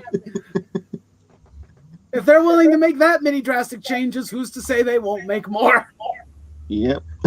That'll be just as ridiculous. And this is coming from a potential customer who was actually thinking of picking up 7. I think I may have deterred you from that, didn't I? You're not the only one. In fact, Xavier Smolka on his channel did a review on it. On the 7, and he pointed out this game is missing parts. Such as this game is not the whole game. We gotta wait for the next part. Yeah, okay. I'll pass on this. And you're gonna I was really looking forward to it. I even gave the demo a try, like you gave the demo a try, just to see if I'd like it, if I'd like to pick it up. And yeah, the demo was fun. I'll give it that. It was fun. Yeah. But to find out that the product that you're getting isn't the whole game, that's a turn off. Mm-hmm. That is a complete turn off. I've gone through that with some other games before. And also, hey, don't forget that. I was gonna say, don't forget. I was gonna say, don't forget that you have to buy probably a complete new console just to play Part 2.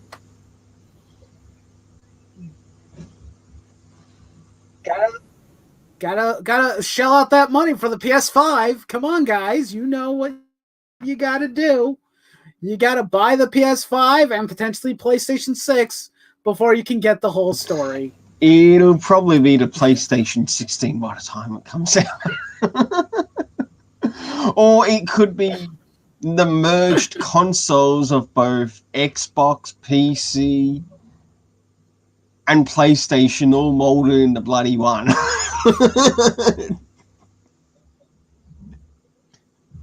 In the next 10 years, I'm who reading knows? Yep. Jones coming last. Jones coming last Get of the best past of 1 all and 2. worlds. Yeah. That was just funny. So they'd have to throw Let's see. in what is it, the Switch in there as well, the Nintendo Switch, plus whatever else Yep. that's out there.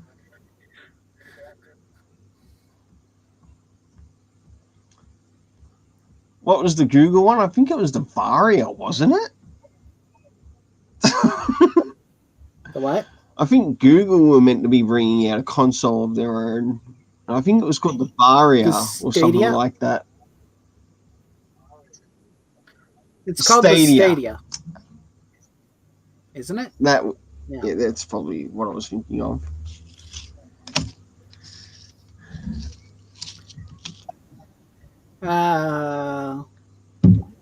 Better to come up with your own decision about purchasing something over taking a recommendation from a guy who has only played the demo and not the full game. Apparently this individual is trying to convince people not to listen to me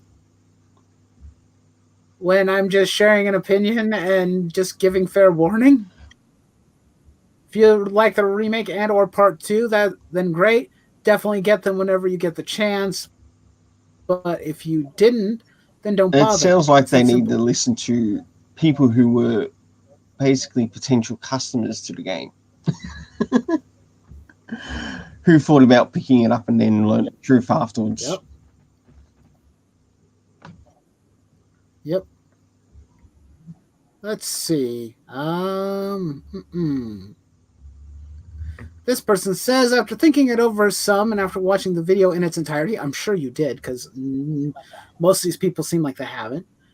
I have to say this. Note that I understand where you're coming from.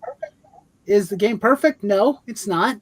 But to call it a blight is unfair, because I use the word blight, because I like that word. And I thought it was a fair criticism. It's not like I said, it's the biggest piece of shit on the market, don't buy it, and basically just massive string of insults. I just called it a blight on a franchise that I love. And he also says, not to mention using too many absolutes such as we or the fans does not help your point across. Get your point across. Sorry.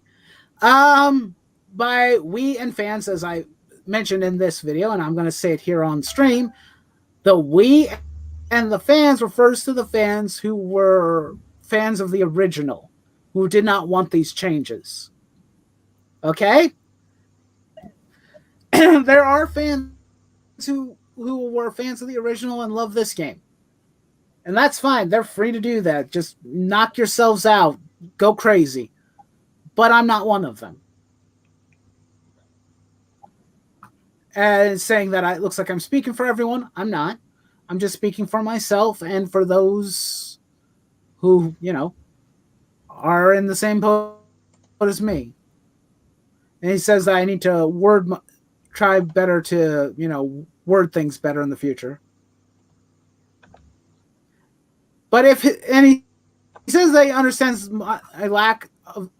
he understands the lack of distrust I have.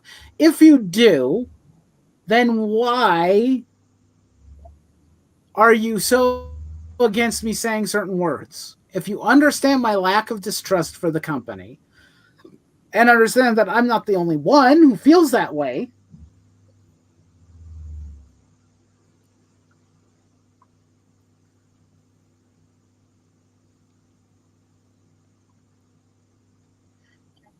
yeah, but apparently that particular person really did not like that I used the word blight for some reason. I don't know why.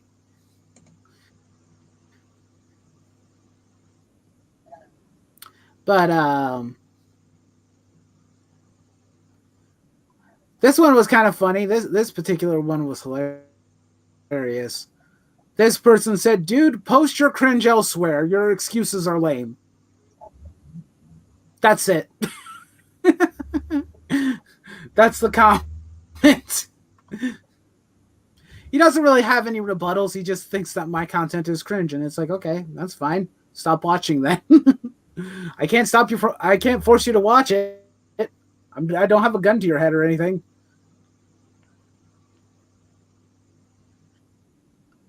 And he says, I'm full of BS. And the sad thing is that that I know that I'm full of BS. I'm like, am I? I don't think I am. I'm pretty keenly aware of what's going on, and I don't think I'm that full of it. But funny nonetheless that you seem to think I am. Let's see. This one was the longest comment. That's why I saved it for last. It's kind of funny. Because this person's comments were kind of...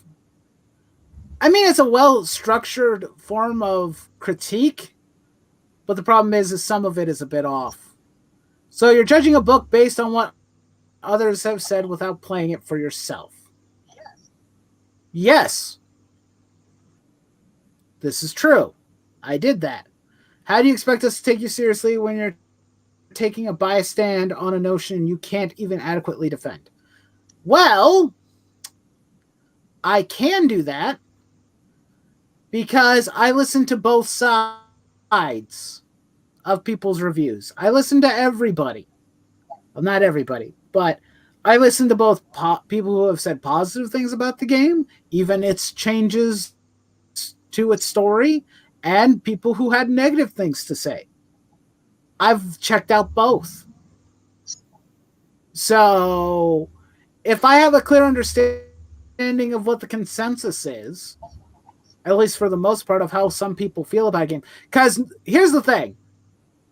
The people who are loving the game, at least on YouTube who have made videos, even they are confused with this ending. Even they don't fully know what's going on. Which I don't think helps.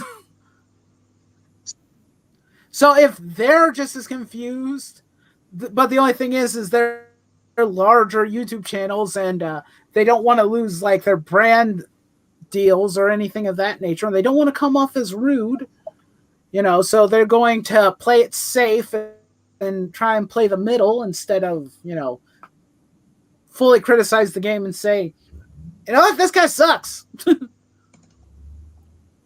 Or who knows, maybe they're genuine and they really like it. I don't know. In some cases that might be true. Maybe they love it. But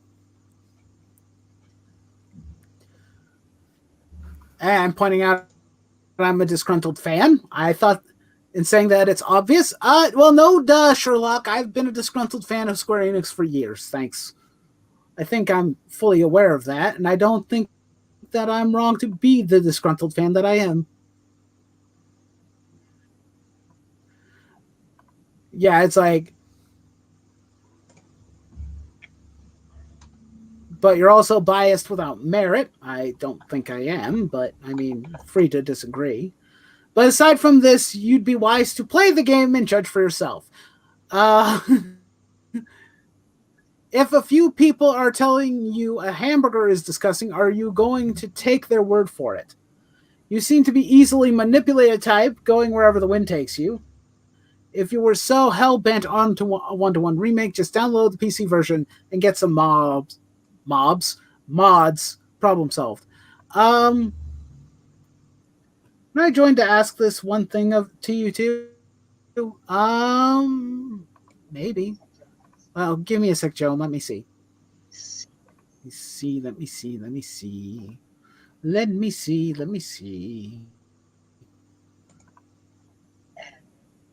And boop. Link has been sent. You're free to join if you wish. But it was actually kind of funny because I replied to this particular comment, and you can see I made a really long one. I actually broke his entire comment down because I thought it was worth responding to. Um, but to go over his comment, saying like some of the stuff I've already pointed out. Um, Pointing out that I had already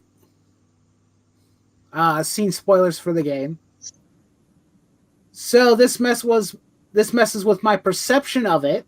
So even if I'd play it now, I'd already be in the wrong mindset to enjoy it. Don't know how I could solve that problem. It's kind of similar to what happened to me when with Star Wars: The Last Jedi, because I had heard the spoilers before the game came out, or the game before the movie came out, and I had heard all the horror stories of how bad it was before I actually watched it myself. So I was already in a negative mindset when I actually went to see the movie. Mm-hmm. So, so if I were to pop Final Fantasy VII Remake into my PS4, install it, play it for 40 plus hours, my perception of the game is already skewed negative. I don't think that there would be any benefit to me playing it if I already have a negative viewpoint on it now. If I know there's going to be elements of it that I'm going to dislike, how am I supposed to get over that hurdle? What do you think, Talium?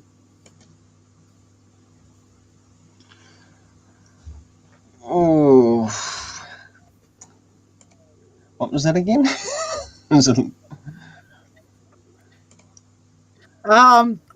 Well, I mean, since I already know the negative problems with this game, do you think that I could go into it blind? Well, not blind, going in knowing what I know and actually find enjoyment with the game.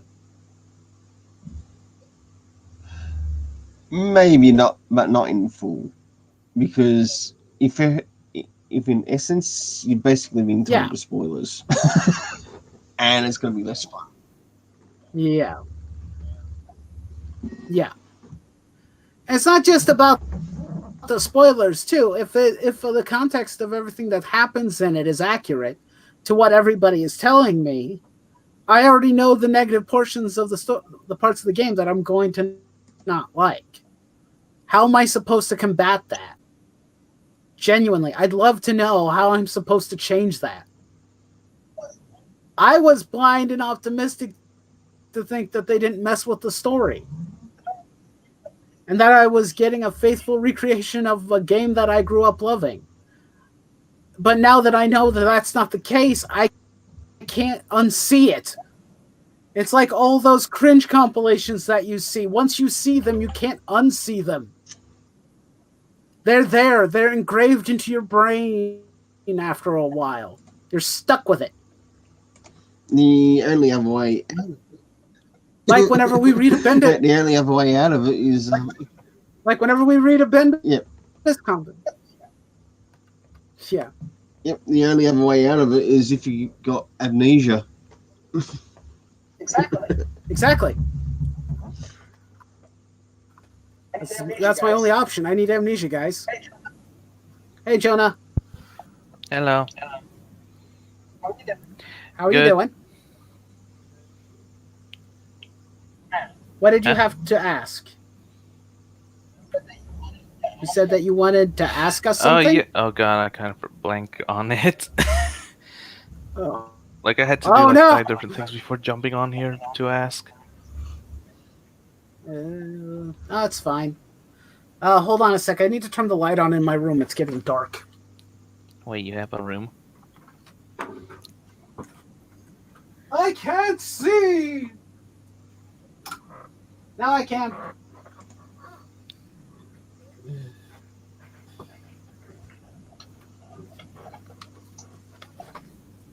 Okay, I'm back.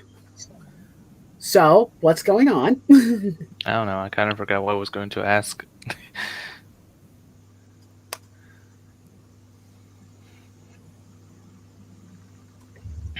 um, it was like when you were talking about like what like the question of uh God damn it. Oh right. It has to do with you can't comment on this because you haven't experienced it or something like that. Yeah, Well, in that case, these people should not comment on if they're talking about history and all that. They shouldn't comment on World War II, Vietnam, the Cold War, because they never experienced it. So they really have no say in it. that's a Therefore, they can no longer talk about it. that's a very good point. We weren't there. We weren't there for the volcano erupting. In what is that? It's in Greece. I'm drawing a blank. I had something clever and it just fell down a cliff. Dang it! I had something really clever, guys. I swear. Mm-hmm. But That's oh well. bothering me. But you're right. It's like if we can, if we've never experienced certain things in person, but can we still? I mean, we're still allowed to have opinions on it. We can have opinions on World War II or any of the other wars that have existed in history. Well, with You know, we can talk about it because we know the history. We Yep. have the cliff notes, right? I mean, with the logic of that, At Huh? the very least.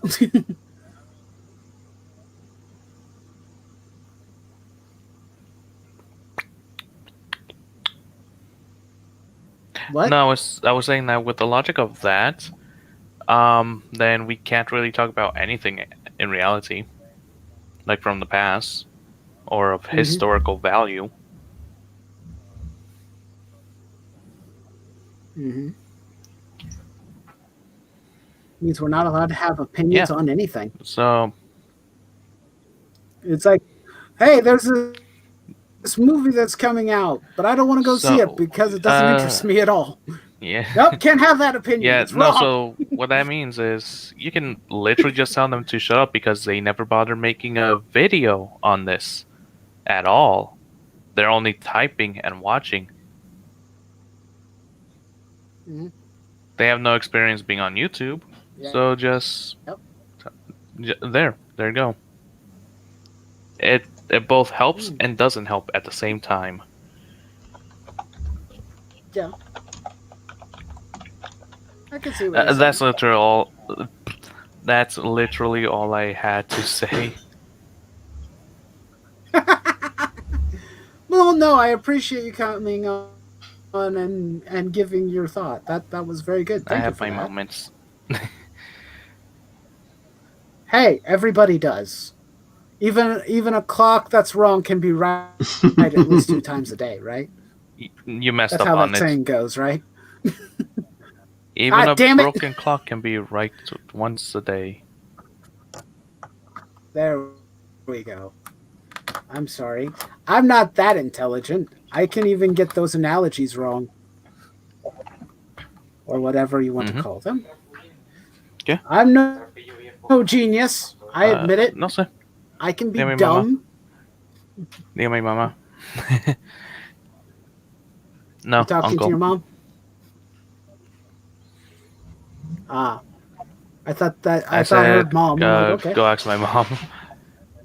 It's basically the sink Ah. is messed up, Well- and well, we have to fix it. My mom went to buy the stuff, and my uncle is going to fix okay. it. Yeah. Ah, Yep. I see. It was kind of funny, this person's comment about if people told me, if a few people were telling me that a hamburger is disgusting, and would I take their word for it? When it comes to food, yes. Because it was funny. My brother works at a restaurant, and I asked him the same exact question, and it was hilarious. He's like, and I asked him, "Was like, would you go to a restaurant if people were telling you that the hamburgers were disgusting?" He's like, "No, I wouldn't go there." And I'm like, "Aha! But how can he I tell? knew it." He hasn't experienced like it, so he has yeah, to go. he can't do any. I get hyperbolic. I'm sorry. You have to go out. You have to go out to that really bad hamburger joint and experience the shitty hamburger in person. You're not allowed to not go in. Also, I like how there's like a 10-second delay It's between like, us talking. guys, have you ever like, I don't. I mean, have you guys ever like I don't know watched like Kitchen Nightmares and whatnot? What does Gordon Ramsay normally say about the fact that restaurants end up empty? It's like no one's coming in and we don't know why. It's because your food is shit. That's why. Yes. That's why they don't It come. can also be their personalities. They don't tell you that it's shit. They just Yep. stop coming. It's normally how it works. Normally. I mean, it's a very clear and very, very obvious thing. This is the most common sense, analogy. This was his analogy, and it's the most boneheaded one I think I've ever read before. Especially online, because it doesn't make any sense. Because I think most people wouldn't go to a restaurant if they know if people tell them no, don't go there. The food is terrible. Yep, travels by word of mouth. Yeah, normally, then that's normally how a restaurant slowly dies. Yeah, that's true. I mean, if your food isn't any good and then it starts spreading across town that your food is terrible, people will stop showing up. Oh,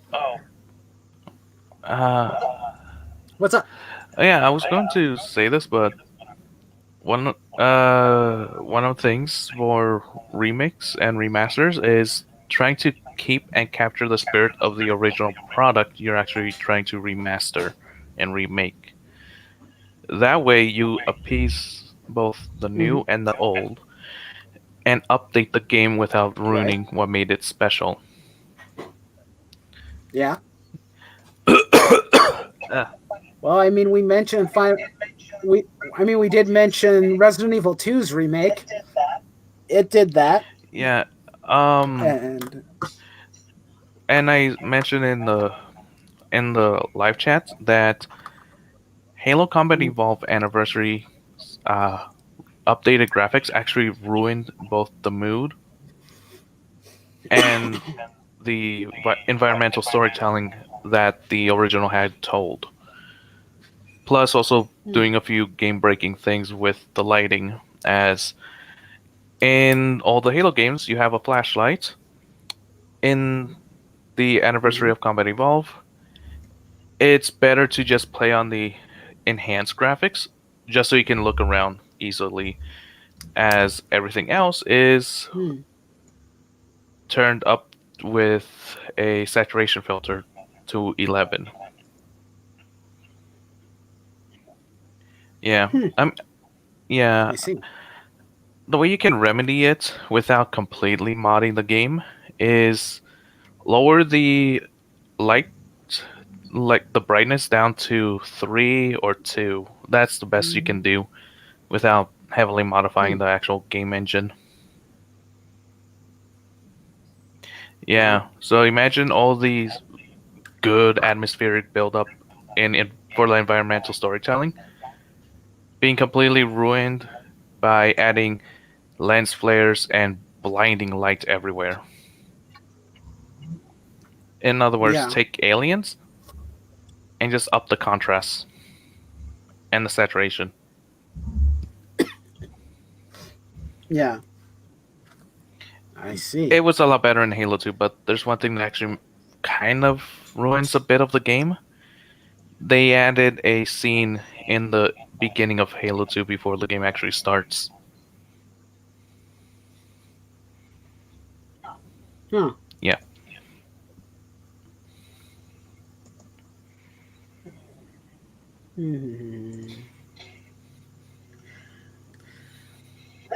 Let's see. I'm kind of just going over the comment again because they're talking about the individual's talking about the fact that the game has been talked about for 20 plus years and talking about in-depth theory. This particular part of the comment was probably the most insulting to me saying that if you truly knew Square Enix and the Final Fantasy franchise, you would not be saying what you just said, uh, referring to things about death and rebirth. But that means he misunderstands one of the crucial themes for 7. Rebirth wasn't really discussed in 7. Almost nothing at all about rebirth. It was about death and accepting of death or moving forward. Because death in 7 was finite. Any of the characters that died in the game stayed dead. They never came back. You know, they returned to the planet. They returned to Gaia. You know, as you would say. So, you know, rebirth doesn't really play that much of a factor into it that I'm aware of from playing the game myself. And as for Defying Fate, considering he points out 2 things like the Dissidia mobile game, and even Kingdom Hearts, it's like, one, the Dissidia games are just crossover games. They bear no actual semblance to the main plots of the games that they have as representatives. It's just an arena fighter. So I'm not going to take anything that happens in that game as canon. It's fan fiction as far as I'm concerned. Fun fan fiction, mind you, but still fan fiction. And Kingdom Hearts. He's saying that well-studied fans know this. To me, a portion of this comment just feels like it's very elitist. Saying that because I'm not as well-versed as other fans in the deep lore and history of Final Fantasy, clearly I'm a peon, I'm a peasant, and I have no business talking about these themes and thoughts because I'm a bad person or something. I don't know. What did I do wrong? How did I offend you? Did I steal your lunch money when you were a child? I'm joking, but why do I need to be a fully learned person to not like a game?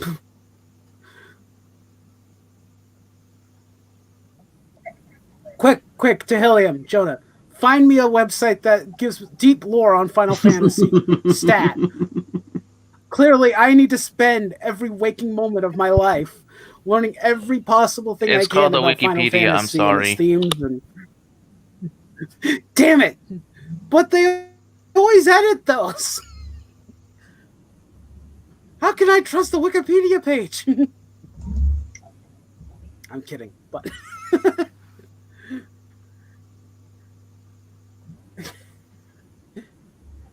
But I do think it's kind of funny that they're saying like, oh, you need to be this tall to ride this ride and to talk about these things. Like, screw you, I'll do what I want. You're not my parents. And more importantly, I like talking about Final Fantasy when it's good. And I will freely talk about Final Fantasy. And I will be damned if you guys stop me. If I get some things wrong, that's fine. If you know more about the history and lore of the games, good for you. Do you want a trophy? Did you do an essay at school about the deep lore of Final Fantasy? I mean, if you did, kudos to you. I would have loved to have been in that class, but... Well, at least there's one thing. You know. The Doom franchise has a multiverse, meaning H-Doom is actually canon. What? What is canon? Oh, H-Doom is...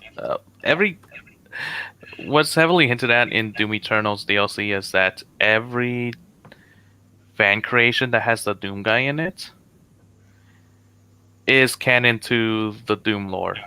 So H-Doom is canon. Ah. I see. Yeah, and also it's a multiverse. I guess that's a cool fan nod to... Yeah. But multiverses can become a mess. That's why I don't like the fact that they're trying to turn Final Fantasy VII into a multiverse. It's like that'll just make it a mess and convoluted and make people more confused now than they are with Kingdom Hearts. I don't want that. Check this out. Check what out, Fantasy Raider. If you're trying to send a link in chat, that won't work because only mods can do that. Just saying, okay? This is a fair warning. If you're sharing a link, I can't see it. Of course, granted, I understand that, and that's totally understandable. I think it's just really annoying when people act so goddamn elitist towards me. Or just fans in general. It's like, come on. We're all fans of the same thing. We all love this thing. Can't we just agree to disagree and, move past it?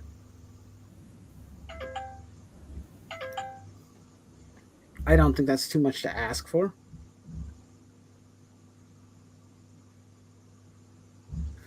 Link.ex has crashed. But, Talium, do you have any thoughts about people who come off as elitist? Well, I think sometimes they need to consider the other person's view is just as valid as their own. Because by ignoring that, they're doing themselves a disservice.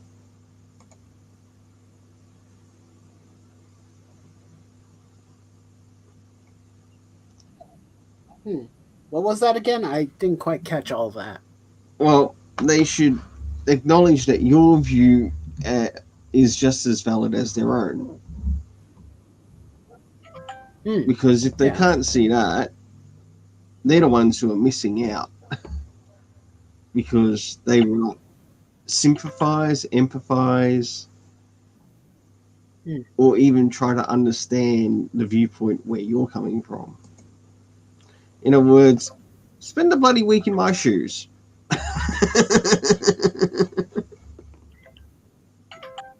Yeah. If you can't do that, well, you know where the door is. Oh crap, was a link to a Final Fantasy petition. It had really good points people were concerned about. It's on Fantasy Raider or Twitter also. Hold on a second. If only I could highlight that. I can't highlight that here. Hold on a sec. Let me see if I can highlight that somewhere else. Give me a sec. Give me a sec. Give me a sec.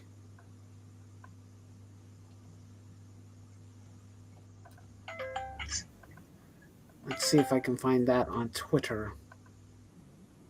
If I can find the frickin' search feature. 20th anniversary to Breath of Fire 4. Cool. Where is the search feature on this bloody thing? I can't look. The main page of Twitter is a nightmare to search through because I can't find the search feature. Oh, there it is. It's so hard to find. It's in the weird corner.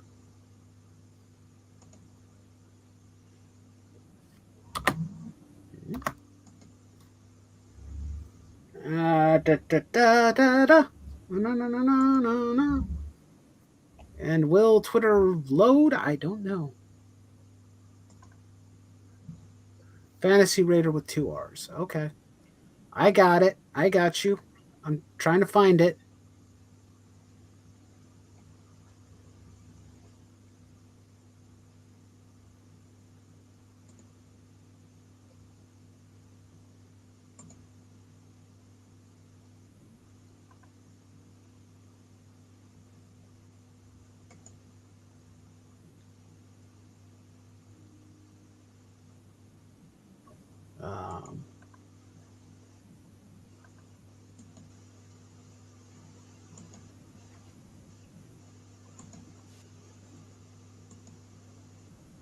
Looking at this individual's Twitter. to see if I can find this petition.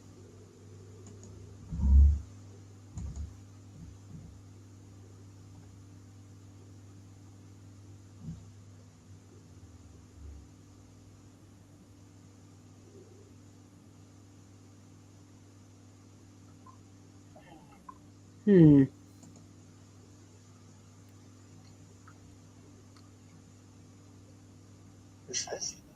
Is this the petition you were referring to, Fantasy Raider? Is this a change.org petition? Ah, it is a change.org petition. Normally, don't really get anywhere. I normally tend to avoid petitions nowadays because I've tried them before, but the truth is companies and or not the fans, but the companies themselves rarely ever listen to them. I wish that they would listen to the fan base more, at least take them into consideration more. But most of the time they don't. They just tend to ignore us and do what they want. Petition for Wolf to get better internet. No, I demand to have crappier internet. That's what I want. I want the internet to be so bad I cut in and out all the time. And don't you dare try and stop me. This is my company. No, I'm kidding. Please give me better internet. I wish I did. How about we petition the Bottom of the Twitter account page on near the bottom. I think I found it. It says. How about we petition the company that they have a bigger cone of silence around their boss? Yep. Fan issues and concerns that need to be heard. So therefore they can listen to themselves all day. Let's see. Final Fantasy 7.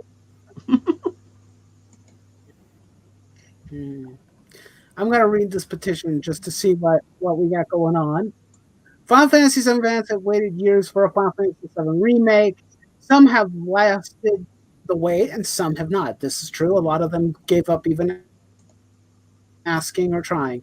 It's clear Square Enix has done a good job with this remake, trying to innovate with the battle system, storytelling, and reinventing their most acclaimed game. The game released was not what fans originally petitioned for, and the quality and polish was not up to par with current late-gen 2020 games. Okay.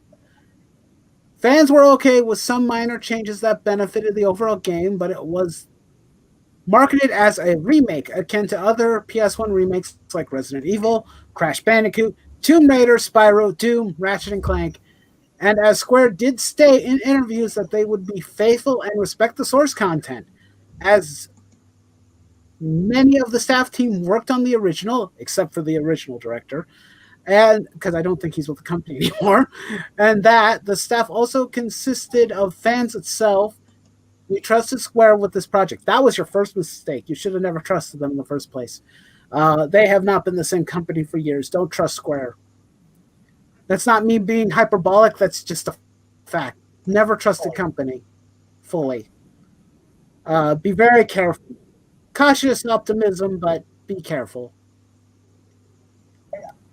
And I'm not innocent. I make this mistake of trusting companies too much too. Many of the staff team worked on the consistent fan trusted Square for project and trusted it would be an actual remake instead of a remix, reimagine, or sequel masquerading as one, which fans are now effectively split and enraged thanks to Square's deception. This is true. There is a bit of rage, and the fact that it's a masquerade does not help. The framework was all there and succeeded in so many places, like level design. Comparing this with Final Fantasy 13's very linear corridors is like night and day. You may, Fantasy Raider, you may want to rework this because actually there are several points in the remake that are just as linear as 13. I'm just saying. They fixed some things, but some old habits die hard. As well as 15's unfinished, they having to pay for character arcs as DLC. Passionate fans were hoping this would be everything they loved about Square in the early days, and saying some felt betrayed would be an understatement given given this new game would not exist if it wasn't for the fans who petitioned for years and others that supported Square no matter what. For many, this was the make or break moment. Here's the breakdown of issues fans have on the direction the game is taken. Textures and skyboxes, I've heard about that. Summons felt tacked on. Fair considering that they only show up when you really need them. You have no real control over them. Major deviances of canonicity, or canon, I'm assuming. Overuse of particle effects obscuring view. Battle mechanics. Replacement of blood with glowing purple particle goo. That's true. I saw a picture. Menus and game over screen is bland. Too much credits text during the opening cinematic. Well, come on, guy. Come on, man. The creator's got to jerk off to something. I'm sorry. I couldn't help myself. Replacement of music that had locations set with them with new music that did not fit the tone. I have heard about that. There were some musical choices that were a little bit weird. Like they put what was it? Damn, I'm trying to remember. I heard someone talk about some of the music. Like one of the musics was changed into a dubstep. One of the tracks was turned into dubstep. I'm like, wait, what? Why would you do it?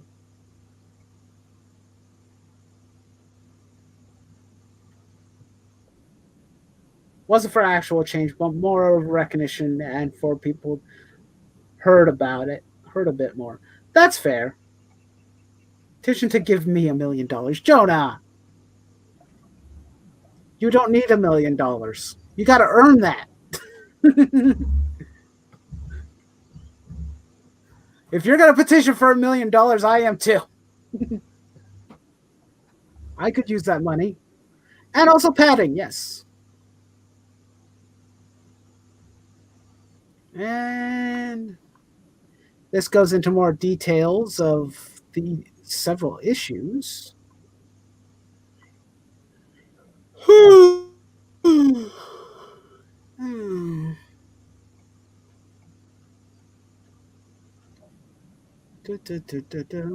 Padding, padding, padding.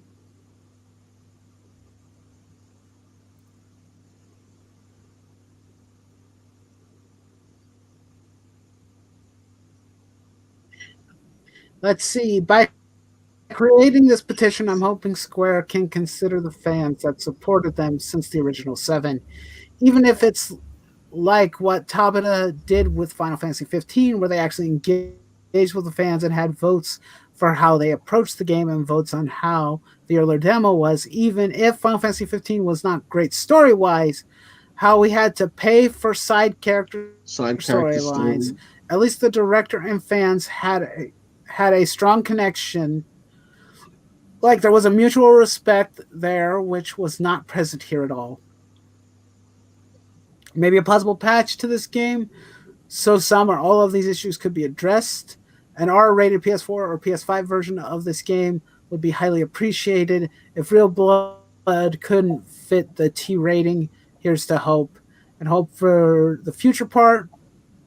I would actually prefer them to bring back Real Blood, but it shouldn't make it an M rating because it didn't make it an M rating when they did it back in the 90s. Because the blood really wasn't that much. There was blood, but not that much. It's within reason for a T-rated game, even if it's high-resolution blood, I think. We supported you through what happened to 13, to 15, Kingdom Hearts 3, and now this. Just to say, Halo actually removed blood from the humans whenever you shot them, just so it can get a T rating. Because alien blood is actually the only thing that's allowed. Oh boy. I'm okay with the game being mature rated. It's been mature rated for years. Why change it now? Most first-person shooters are mature rated. Very rarely are they, teen rated. Some are, but not very Yeah, many. but it was just to get the T rating for Halo 5 because they wanted a larger audience. Well, I guess it makes sense, but kind of dumb. But Yeah, makes but sense. it's stupid how human blood is the only thing that gives it a M rating rather than the content that's the subject matter of the game.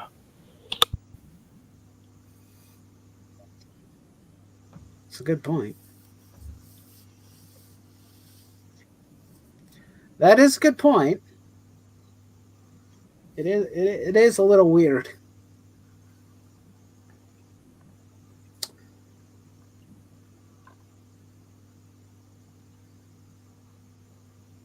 Well, I hope that your petition does well. I can't say that I'll be signing it. I don't bother with these things anymore because if they're not going to listen to the criticism of the fans via online discussion, the petition's not going to do anything either. Really, they've stuck to their guns. That's their decision. But they've made their bed, now they have to lie in it. Just don't support them anymore, would be my best advice. Or if you're going to support them, make sure you support the games that you feel actually are good. Which for this company is few and far between. Like they did a remastering for Final Fantasy Crystal Chronicles, which was originally a GameCube game. And they couldn't even get that right. They locked some of the dungeons, which was already in the main game, behind DLC. That's the company you're dealing with right now, Fantasy Raider. They don't care about you. They care,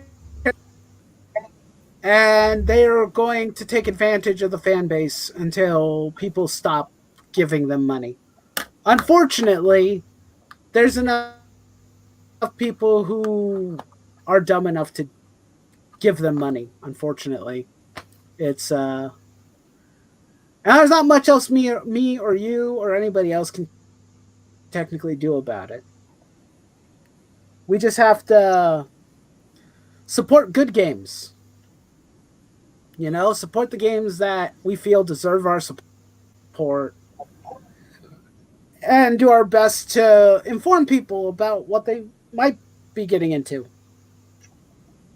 if at all possible. If they don't want to listen, there's not much we can do about it. That's kind of just my feelings on that.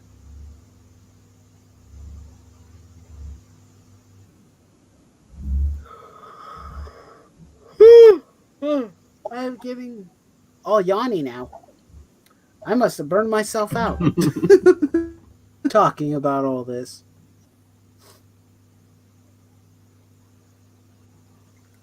So I think we'll probably close off here. I know England, he's probably going to start his auction soon, and I want to check in with that and see what's going on, see what books he might have.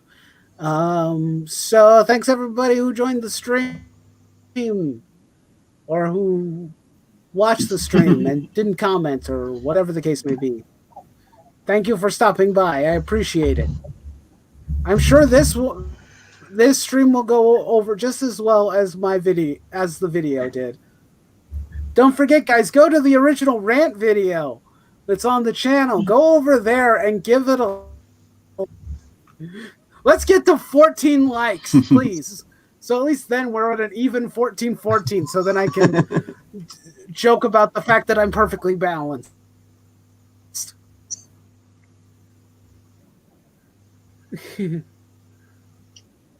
What's this? Hold on. There's some comments that came in. I didn't see them.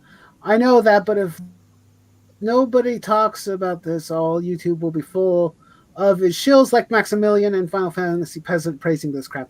I agree with you. That's why we exist. We exist to disturb the natural order of things. That's what I'm here for. I'm here to disturb the natural order. I am here to fight the YouTube overlords, despite the fact that they don't want me here. I'm kind of joking, but and they're making crap things. I know. I mean, it's really difficult to go against larger YouTube channels. The ammunition. I don't really like doing that already. You know, I have nothing against them from wanting to make money, or if they genuinely like something, or even if they're shilling for a game or whatever. You know, that's their business. But I'll just share my opinions. Sometimes they'll go over well. Other times people will bitch and complain at me because they say I don't know what I'm talking about. And then eventually things happen, and then it's because I was right in some form or fashion. Like with Dan Slott, I feel vindicated after hearing about the 616 specials. And I was about to say the same thing to Douglas Erskine. It's like, man, dude, you must feel so vindicated right now. You've been calling this shit out for over a decade. And basically, you were right all along. But it isn't easy being a small channel trying to fight the power or to give different perspectives and not be a shill. Although if a company by the name of Falcom wants me to shill for them, I'll happily do that. Contact me now. I will shill for you so goddamn hard right now. I'm kind of joking, but hold on a second. I've got a video for this later, but that I'm gonna upload. But I bought this, the collector's edition for Trails of Cold Steel 3 for the Nintendo Switch. Granted, I bought this off eBay, but I bought this, and I love Tom. I'm not ashamed to say that right now.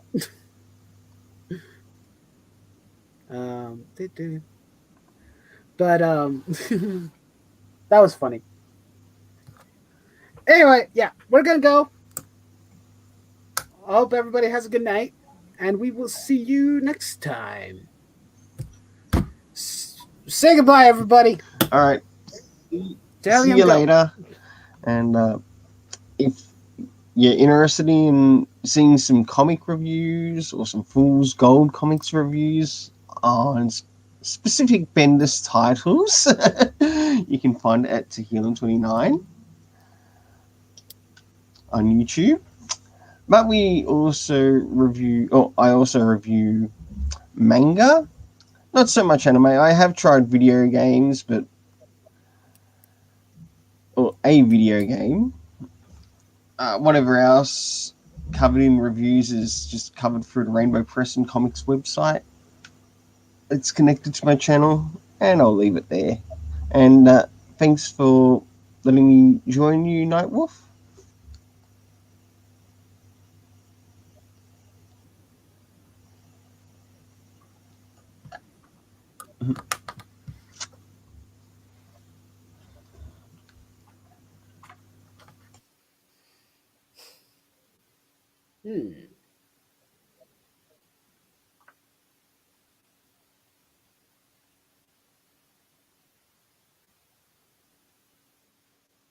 John, you want to share anything before we go? And not really. I'll just be here. Not really. You're just here? That's cool. I appreciate that. Not much to say, just here. Just present and accounted for. Makes it easier. Good night, everybody.